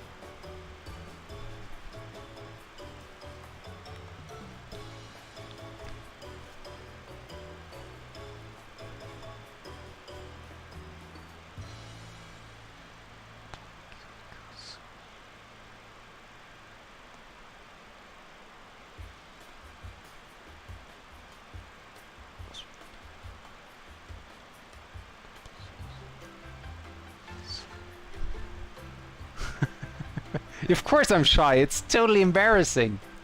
And also, to be honest, I'm not whispering. I was reading the charts here, and I was not whispering. The problem is, Alex, I have no idea, for example, the first word. Is it nash or nush or whatever? Is it reis or reis, the second one? So...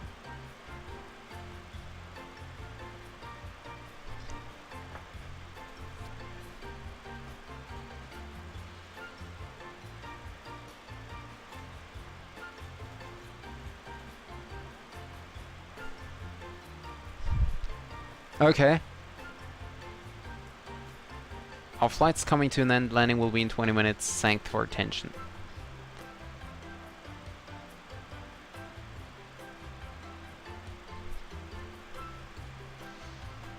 The Russian is just too difficult.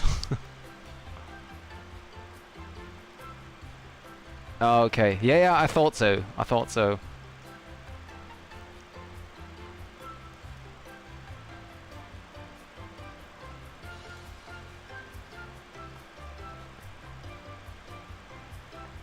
Ah, there is the 270 degrees line.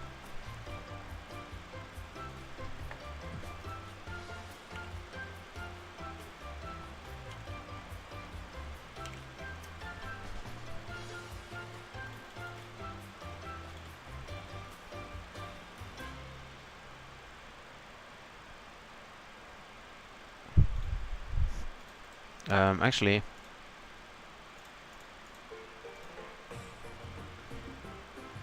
So now it's not there anymore.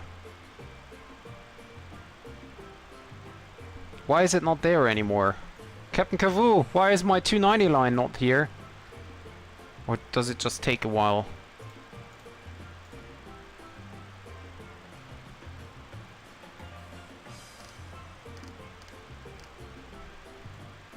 There it is.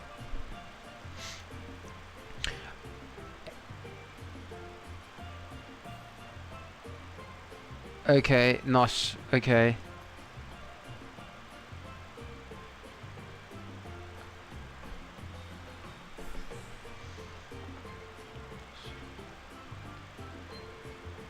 And how to pronounce, do you pronounce a single K as an K? Like the English K sound?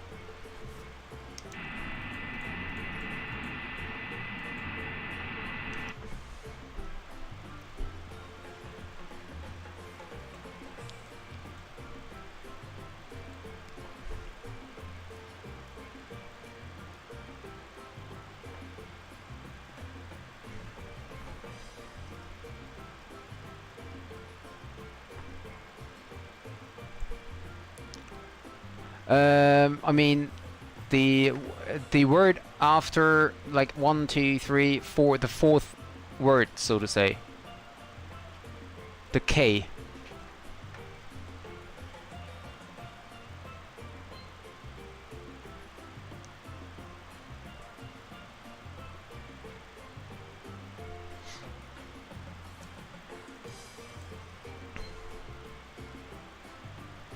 Okay, I decreased the speed a little more.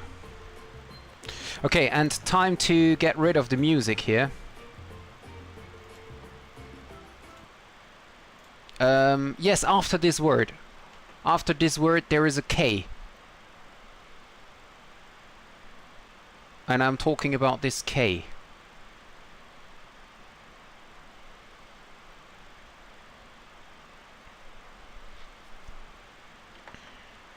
Okay, oops. Landing data. So, landing weight 56, yeah, that's okay.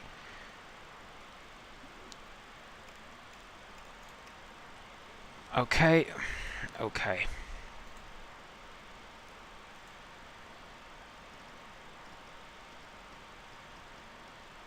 And guys, believe it or not, I have to go somewhere. I will be back in a minute.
So the good thing is that we learned today that the toilets will not be out of use during the descent, right? It's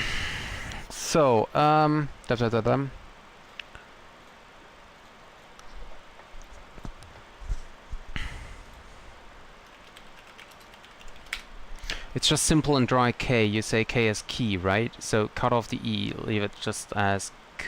Okay. True. Will never be closed again.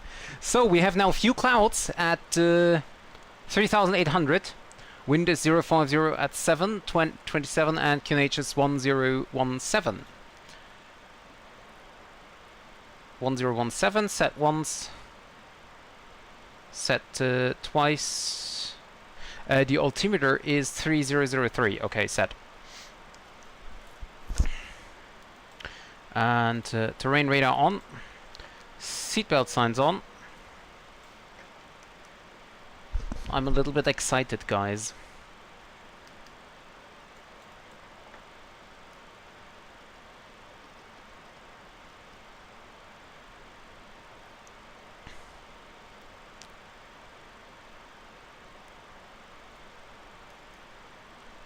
And use the speed brakes here a little.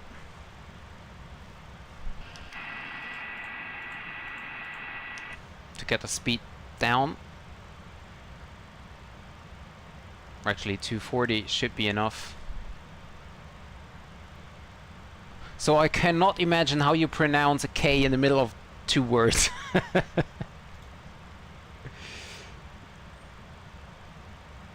So the deceleration points are here, but we're already at a fine speed, or the good speed, so now I need to open the charts. So we don't need ADF, we just need the VOR. We have the VOR. Okay, set on both sides.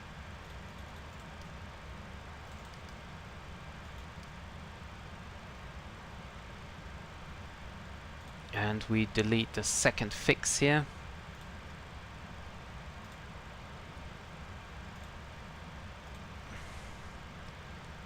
Um, 128, flaps 4131, okay. Speed brake extend, okay, we're now fine, so speed brake's up.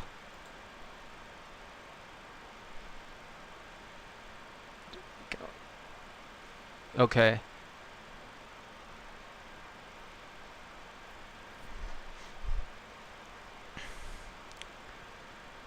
Well, maybe in my next life I start learning Russian. I asked my grandmother to teach me some Russian, but she said that she forgot everything.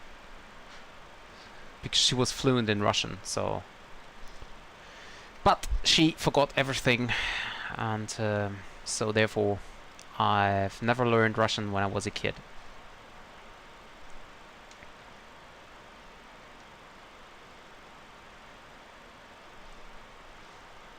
So at DME 7 we need to be at 8,000. So we can set that down. The next page. FS02 there is 8,000. Then we descend down to 6,700. Okay.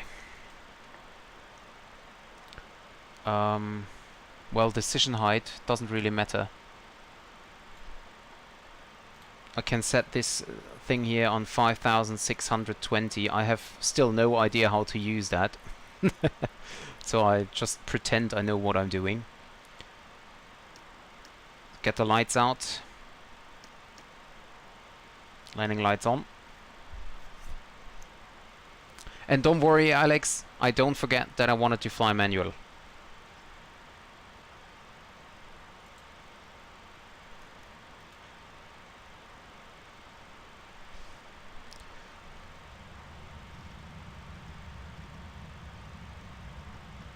Speed 220, and let's extract. No. There we go. No!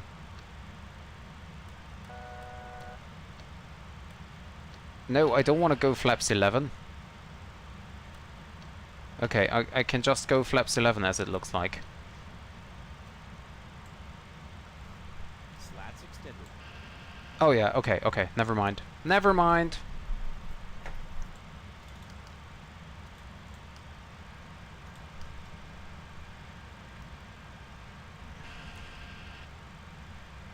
Okay, so there we go.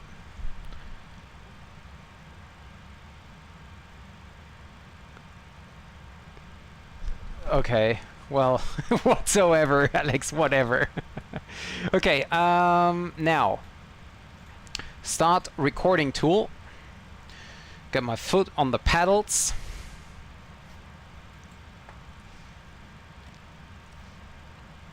Disconnect auto thrust.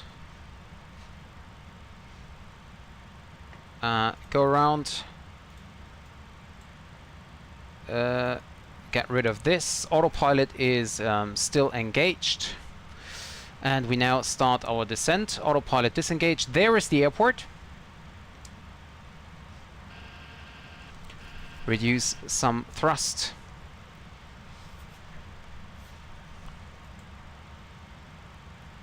$5,600 arm.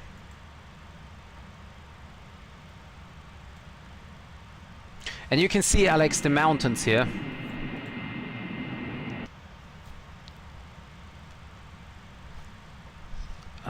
Flaps 11.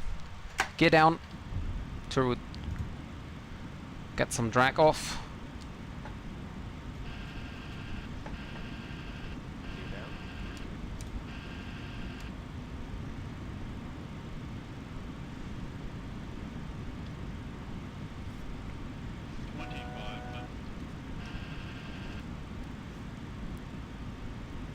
I'm a little bit too high, but well, we will get that. 5,620. Okay, there we go. Whoops. 5,620. There's the airport.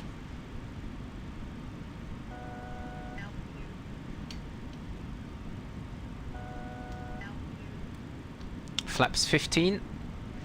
Flaps 15. Lights on. Get the speed brake in. I forgot I have it out.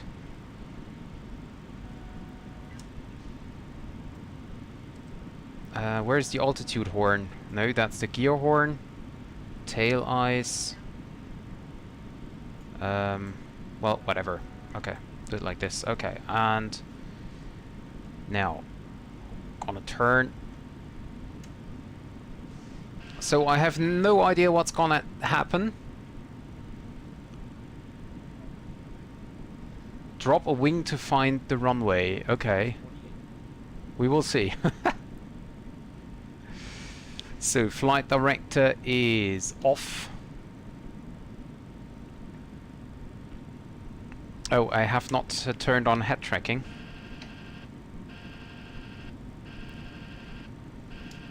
Should do that. Okay. 1000. Caution, terrain. Yeah, I know that there is terrain. We're still fine.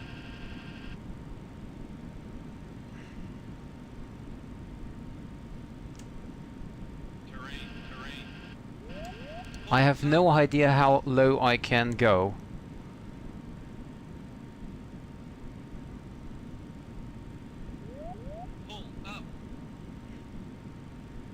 I don't even know where the airport is, to be honest.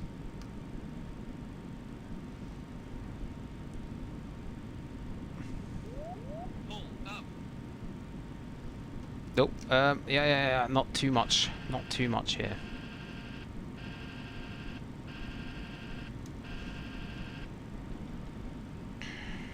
Get back some speed.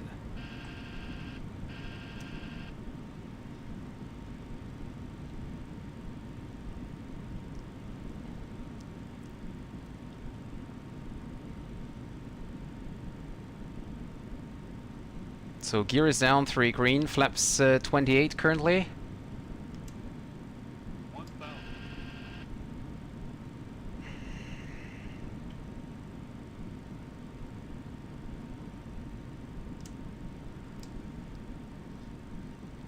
1000. There is the airport. Hello! So we double checked. The airport is still there, and now we can start our approach. That was just a test flight now. So the airport is still in the middle of the city. I'm now quite sure where it is.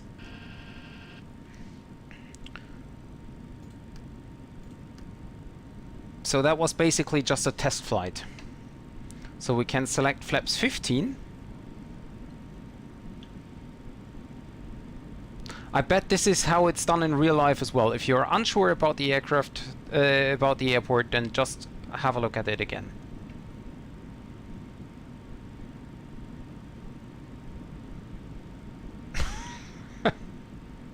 Stupid. So stupid. Okay.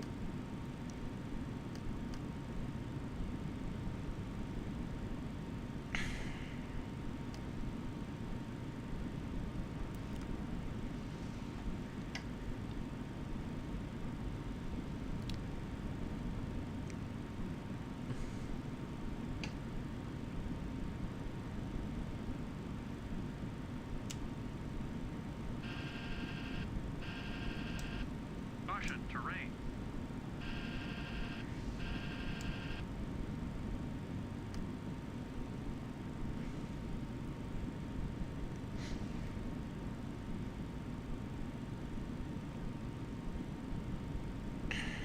Well, this is nice circling, isn't it?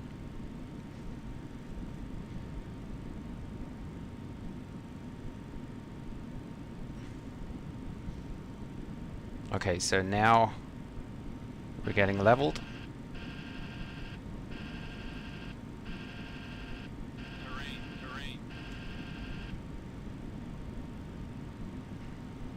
So the airport is down there at the left side. So I thought this is the mountain I have to aim for, but actually it's not.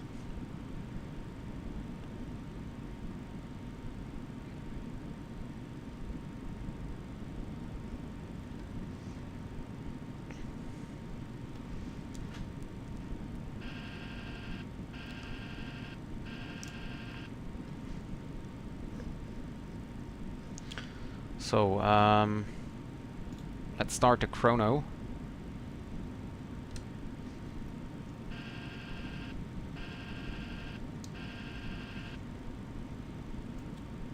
Flaps 28.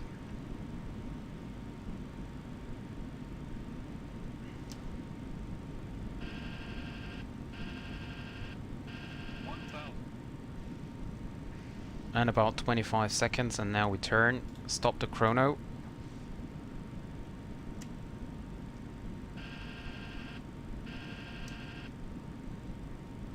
Terrain.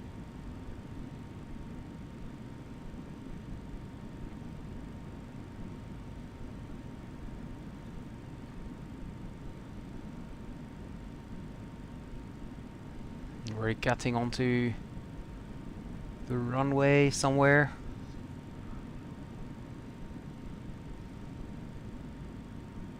160 knots.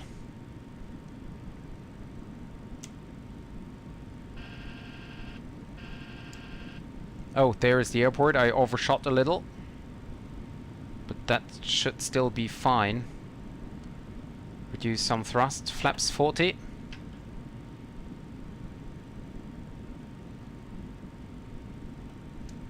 Flaps 40. Sink rate. Pull up. Pull up. Pull up. Pull up. Sink rate. Pull up. Pull up. Pull up. Yeah, I think that's gonna be another go around here. Pull up. Sink rate. Yeah, I'm too fast, so let's go around. Go around, flaps. Flaps 15. Positive rate, gear up. Landing gear. Landing gear.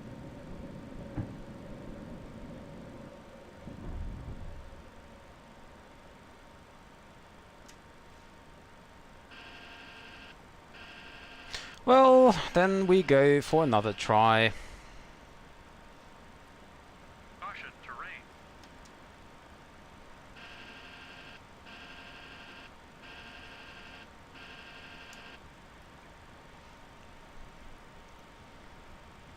Okay, and turn again.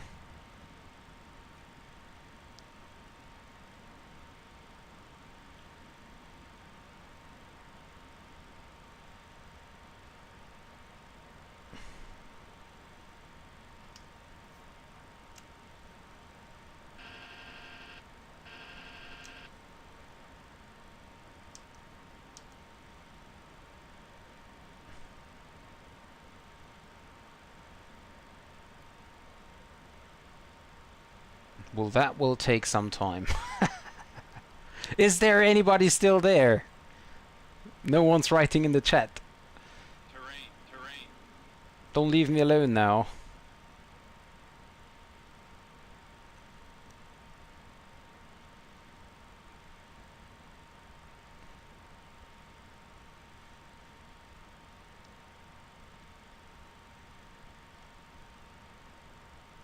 Okay, get down.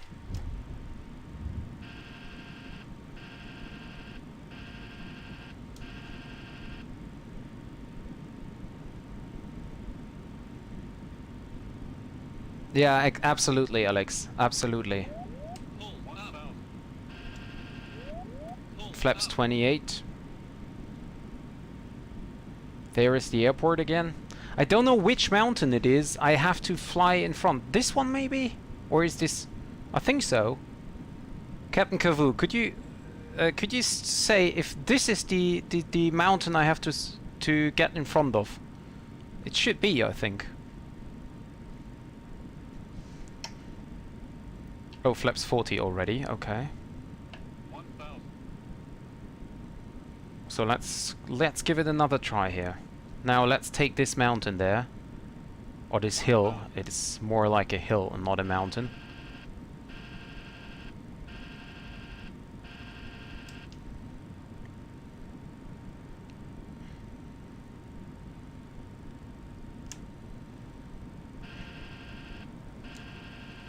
Maybe it's this one. I'm not sure.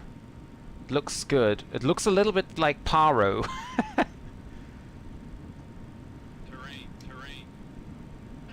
Yeah, but that should be it. Terrain, terrain. Sink rate. Pull up. Pull up. Sink rate. Sink rate. Sink rate. 500.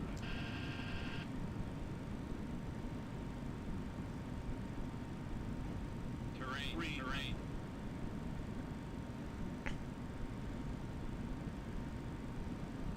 That's it. That was it.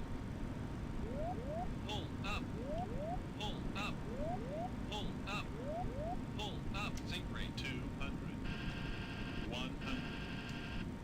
Sink rate. 40, 30, 20, 10. Oh, come on. Come on. Oh, come on. I'm going around. If the engine's coming back. Hello. There we go.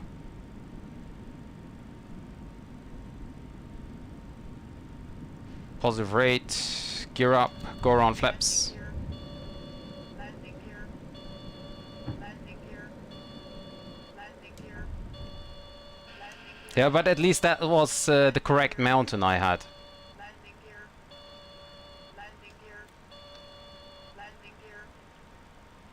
Caution, terrain. No, no, no, too much thrust, too much thrust.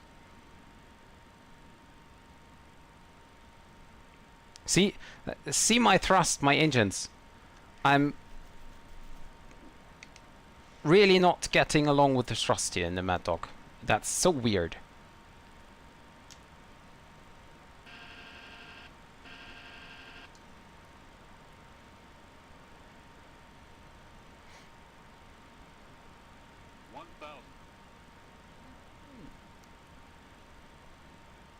It is. Yeah, well, you can't fly there anymore because it's the airport is closed. But it was like that. You can watch videos about it.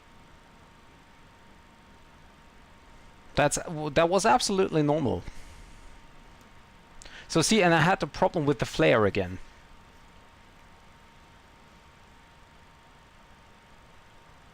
Hey.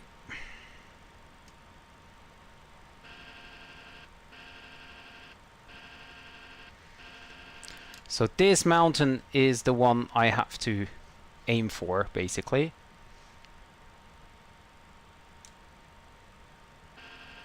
So, get down, flaps 28.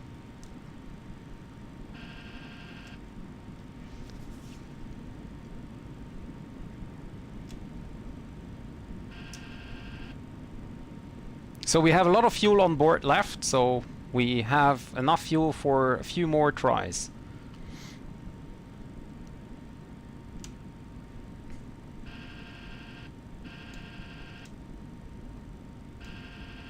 Yeah, I think this one is even more difficult than Kai Tak. Although, of course, Kai Tak is closer to the 1,000. closer to the buildings. Flaps 40.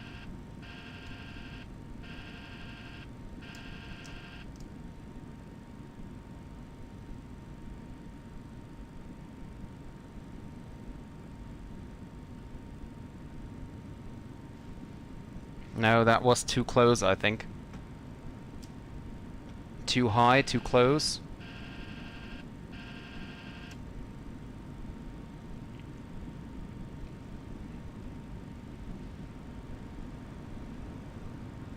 Terrain, terrain.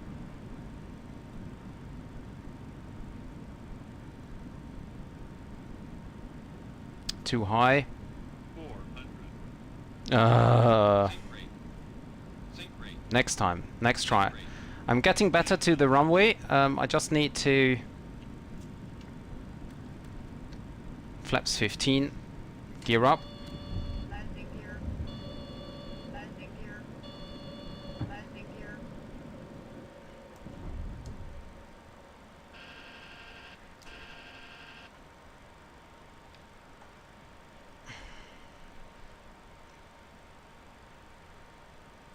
Okay, turn.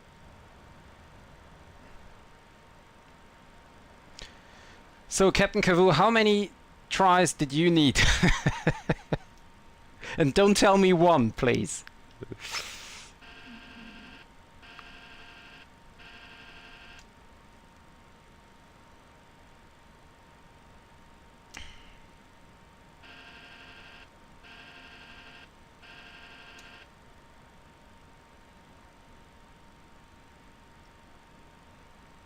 Yeah, I'm a little bit afraid that 4,500 might be a little bit too low.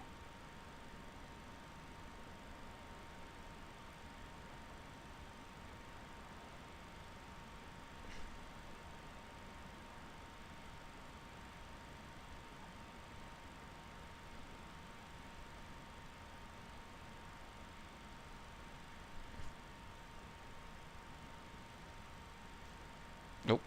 We're getting too close here to the runway, and we're getting too high again.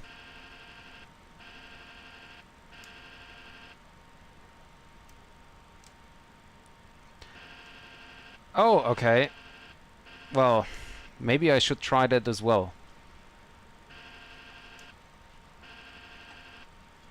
So, gear down, flaps 28. First attempt. Unbelievable.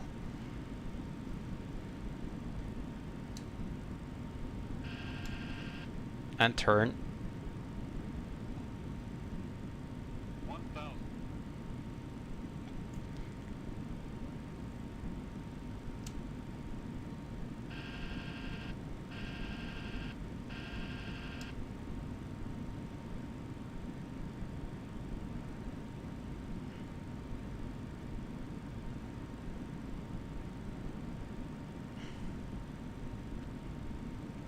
Flaps 40. Terrain.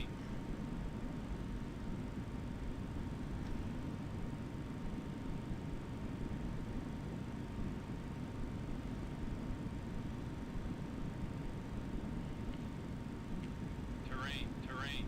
Sink rate. Sink rate. Sink rate. Sink rate. Sink rate.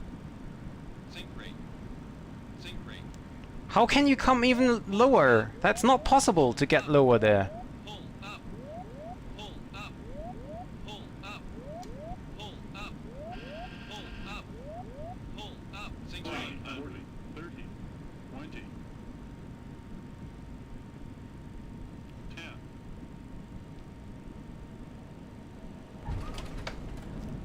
Reverse.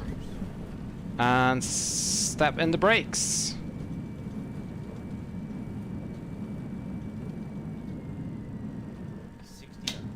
Brakes off.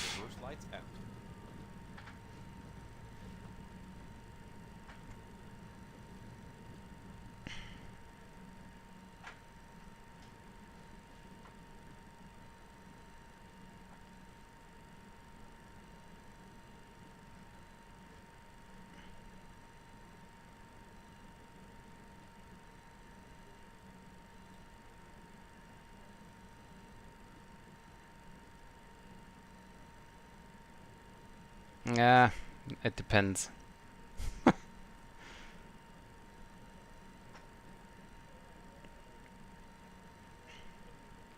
I will tell you a trick, Captain Kavoo. I will do it once more after I'm at the gate, and then I'm doing it in sunset.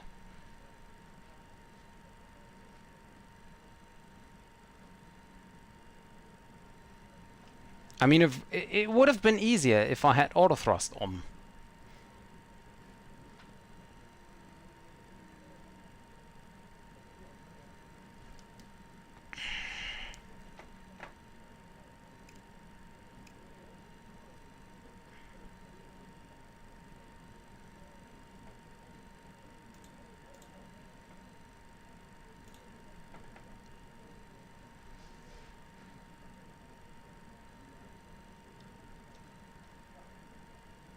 Whoops, what's wrong?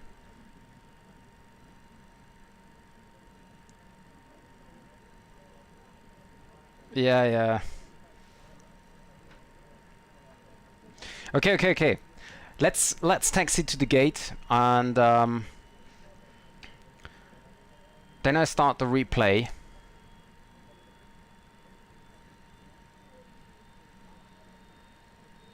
By the way, flaps up. And I didn't even use the speed brake for landing, I just noticed. Oops. Yeah, and then, when I'm at the gate, we're going to do that again in sunset with some weather going on, some rain or something.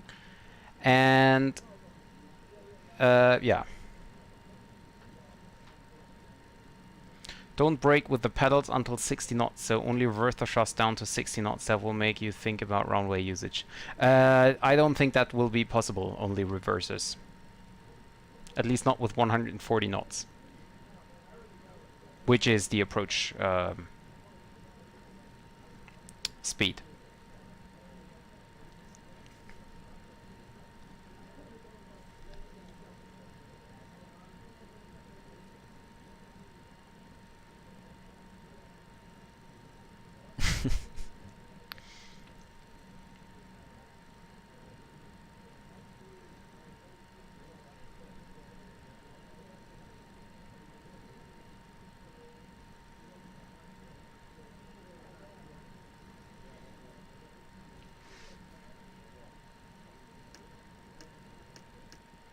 Okay, where is the gate here? There it is.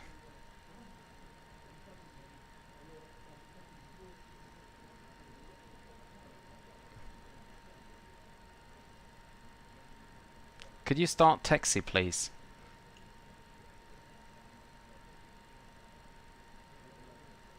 Hello? Thank you.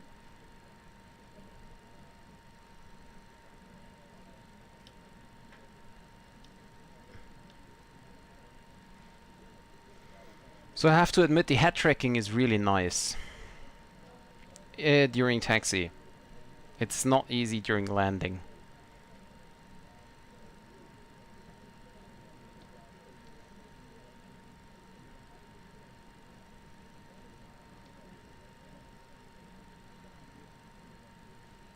Okay, so yeah, fair enough. So let me quickly end the flight in SimBrief and Volanta, and then we can do it again. Landing rate was 465 according to Volanta. 465, yeah. According to SimBrief Sim Toolkit, it was 450. Well, that's okay, I mean. So, yes. Quit. Now I log off the network. And... okay, so we get into sunset. So maybe like this. No.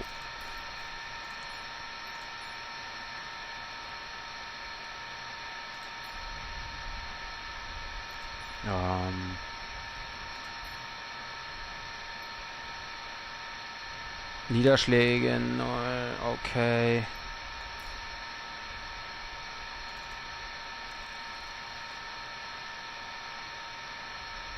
Wind 270, that's okay. No, wind,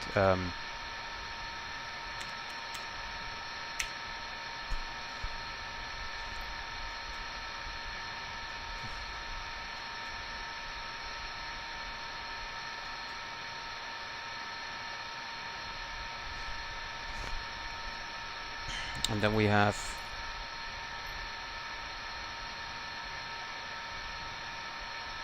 yeah, at 4,900 feet. Is that okay? 4,900.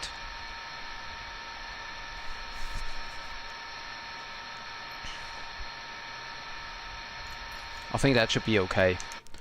So we turn on the lights. I need somewhat more cockpit lighting. Jetzt das hier, okay, okay. Okay. Okay. That is fine as well. Okay. Hey, come on. It might be a little bit too much here of the floodlights.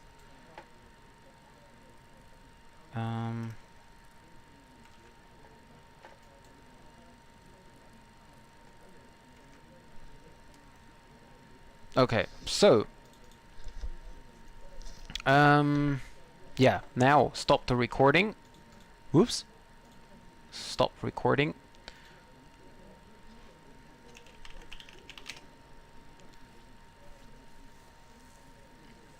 And then let's see. Here we should be at a go around position. Yep. Okay. By the way, Captain Cavu, what about the wind?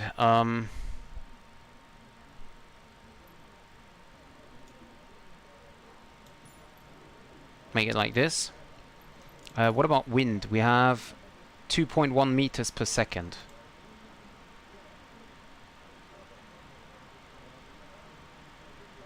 Wait, no. Don't have any gusts. We have a fairly static wind, 030. Okay, so, let's see if we can overtake the aircraft. Okay, we can. Okay. Gear up. Flaps 15.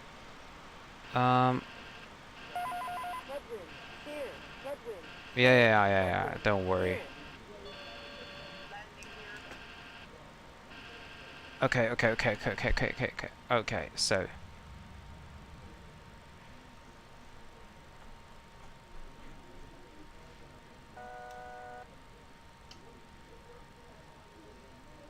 So we need to get back down. So I'm wondering, I set the 25. low clouds should be at 4,900. I'm currently at 5.7 and there is nothing. So I need to change the cloud formation here, I think.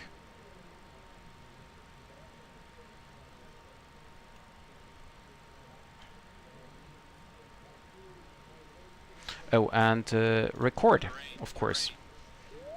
Pull up.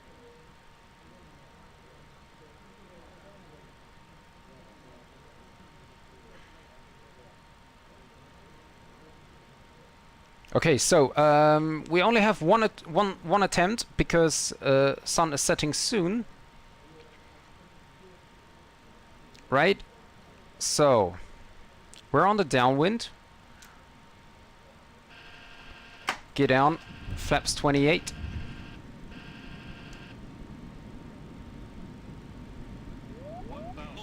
Oh, ich hab tracking. Oh, yeah, sorry. I misclicked.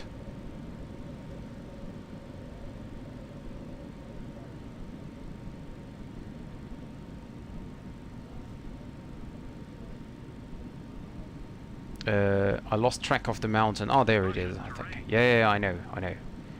Don't worry. Be happy. Okay, so we turn now onto the final track. We just use that road down here as a reference. Get the speed back. Flaps 40. Arm the speed brake. And we continue the descent. We need more thrust here.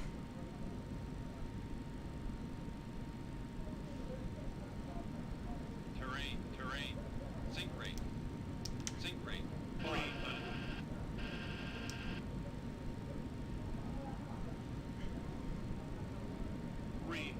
3, 2, 1, turn. There's the road again, our reference point. There's the poppy. We are way too low. Doesn't matter. We have to get down. Plane spotters are quite happy.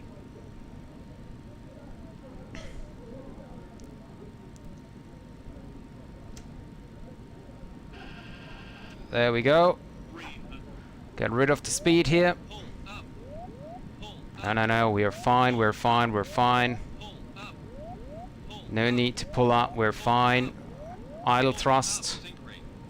20, 30, 20, 10. Oh no, and the flare was a little bit too long here. Oh, that's annoying, you know. Go on thrust. Flaps 15. Positive rate, gear up. Landing gear.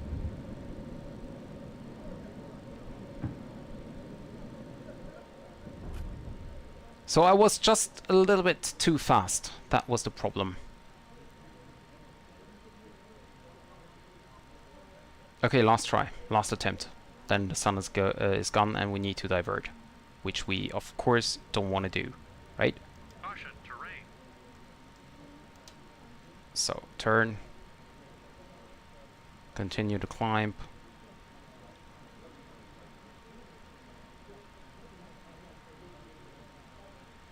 Oh yes, please, that would be nice, Captain Kavoo. And please, in the MD, of course. And manual thrust and manual flight. That is very important. Pull up. Pull up. Pull up. Pull up. Pull up. Gear is up, right? Yes, gear is up. Yeah, and that's really the last bit of sunrise of the sun here. Actually, you know what? I get rid of the terrain radar. I can't. Okay, thank you.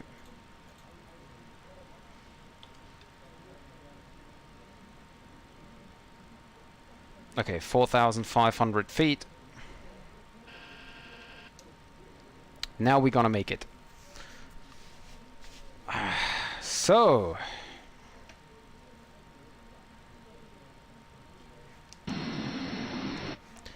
Get down. Flaps 28. 1,000. We're a little bit high again. There is the mountain. Actually, by the way, we weren't high in the last approach. In front of us there is the road again.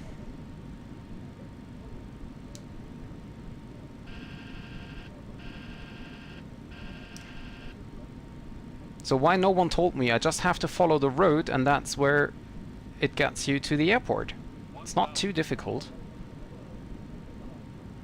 4,500.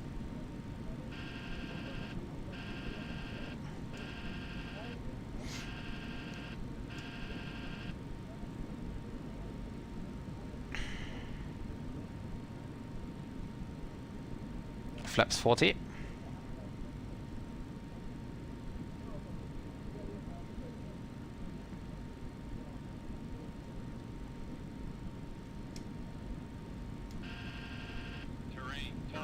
There is the road again.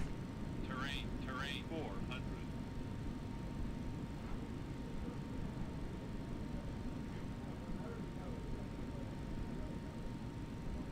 As you can see, just follow the road, that's it.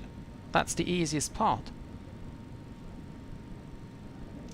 Terrain. 300.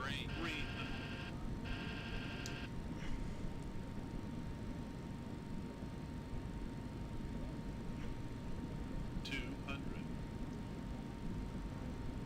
Sink rate. Pull up. Pull up. Pull up. Sink rate. Sink rate. 100. 50. 40. 30. 20. 10.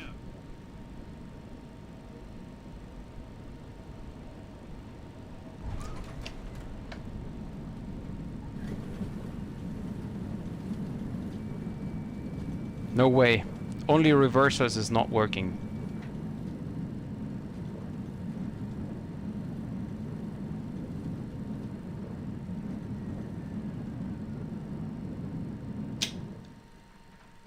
So my only problem is the flare.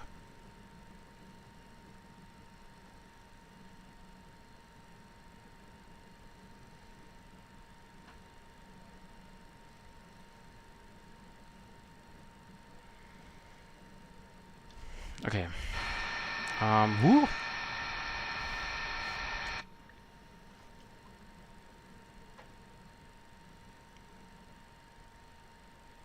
Okay, just stop the aircraft here. Time for the final screenshot.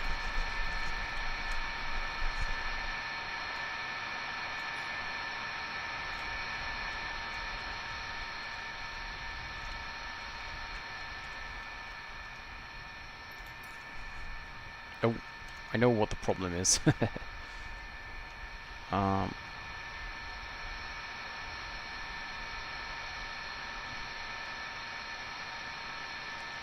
Hey.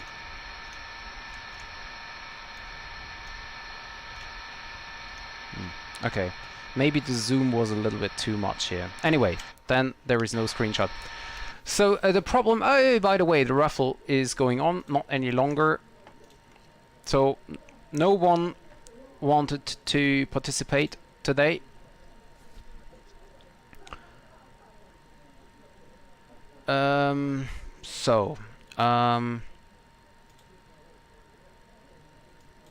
Yeah. Let me sort myself out here. Music. That is important. Music is always important. Stop the recording and have a look on the replay. 1,000.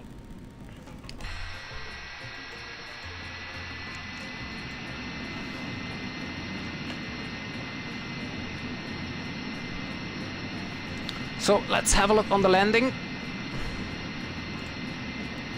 So actually, yeah, my problem is still the flare. I have no idea how you flare properly. Speed was fine at about 140 knots, and as soon as I keep a nose up of like 5 degrees or so, aircraft flares and flares and flares. I have no idea.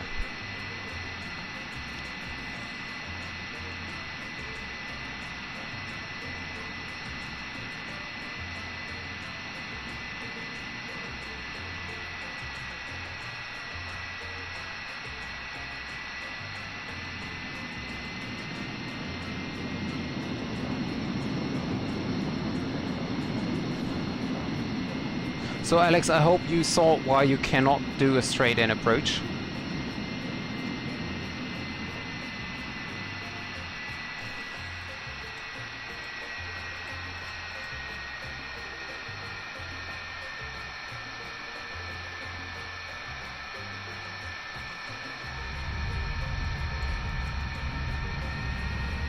And it was center-lined. By the way, I didn't use any speed brakes again.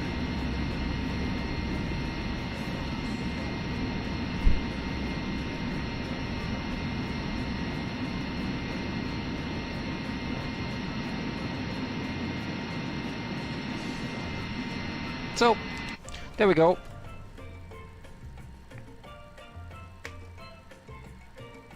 Yeah, I know, but, well, something is... I'm doing wrong. I don't know. Well, I will figure that out someday. So, yeah, that was the flight today. A very nice decision, Captain Cavu. I really enjoyed the approach. Absolutely stunning. Really, really challenging as well. And thank you guys for being here. Just for your information, next week, Monday's Maddog livestream will most likely be postponed to Tuesday, as I have an appointment on Monday, so I most likely will not be there in time. But I will do it on next Tuesday then, and as there was no one participating in the raffle today, what I was really wondering why Drini didn't join, Alex, you didn't join, but well, so be it. So next Maddog route will be chosen by me. Maybe we're gonna fly Swiss from Berlin to Zurich, as next Tuesday there is the bridge between Berlin and Zurich, I think. But yeah, so for today that was it. Thank you very much for joining me and staying here, and I hope to see you guys next time. Stay tuned for the next flight. If you haven't done so, subscribe my channel and click the little bell button so you don't miss any other stream, any upcoming stream. And yeah, that was it for now. Thank you very much, guys, and see you next time. Cheerio.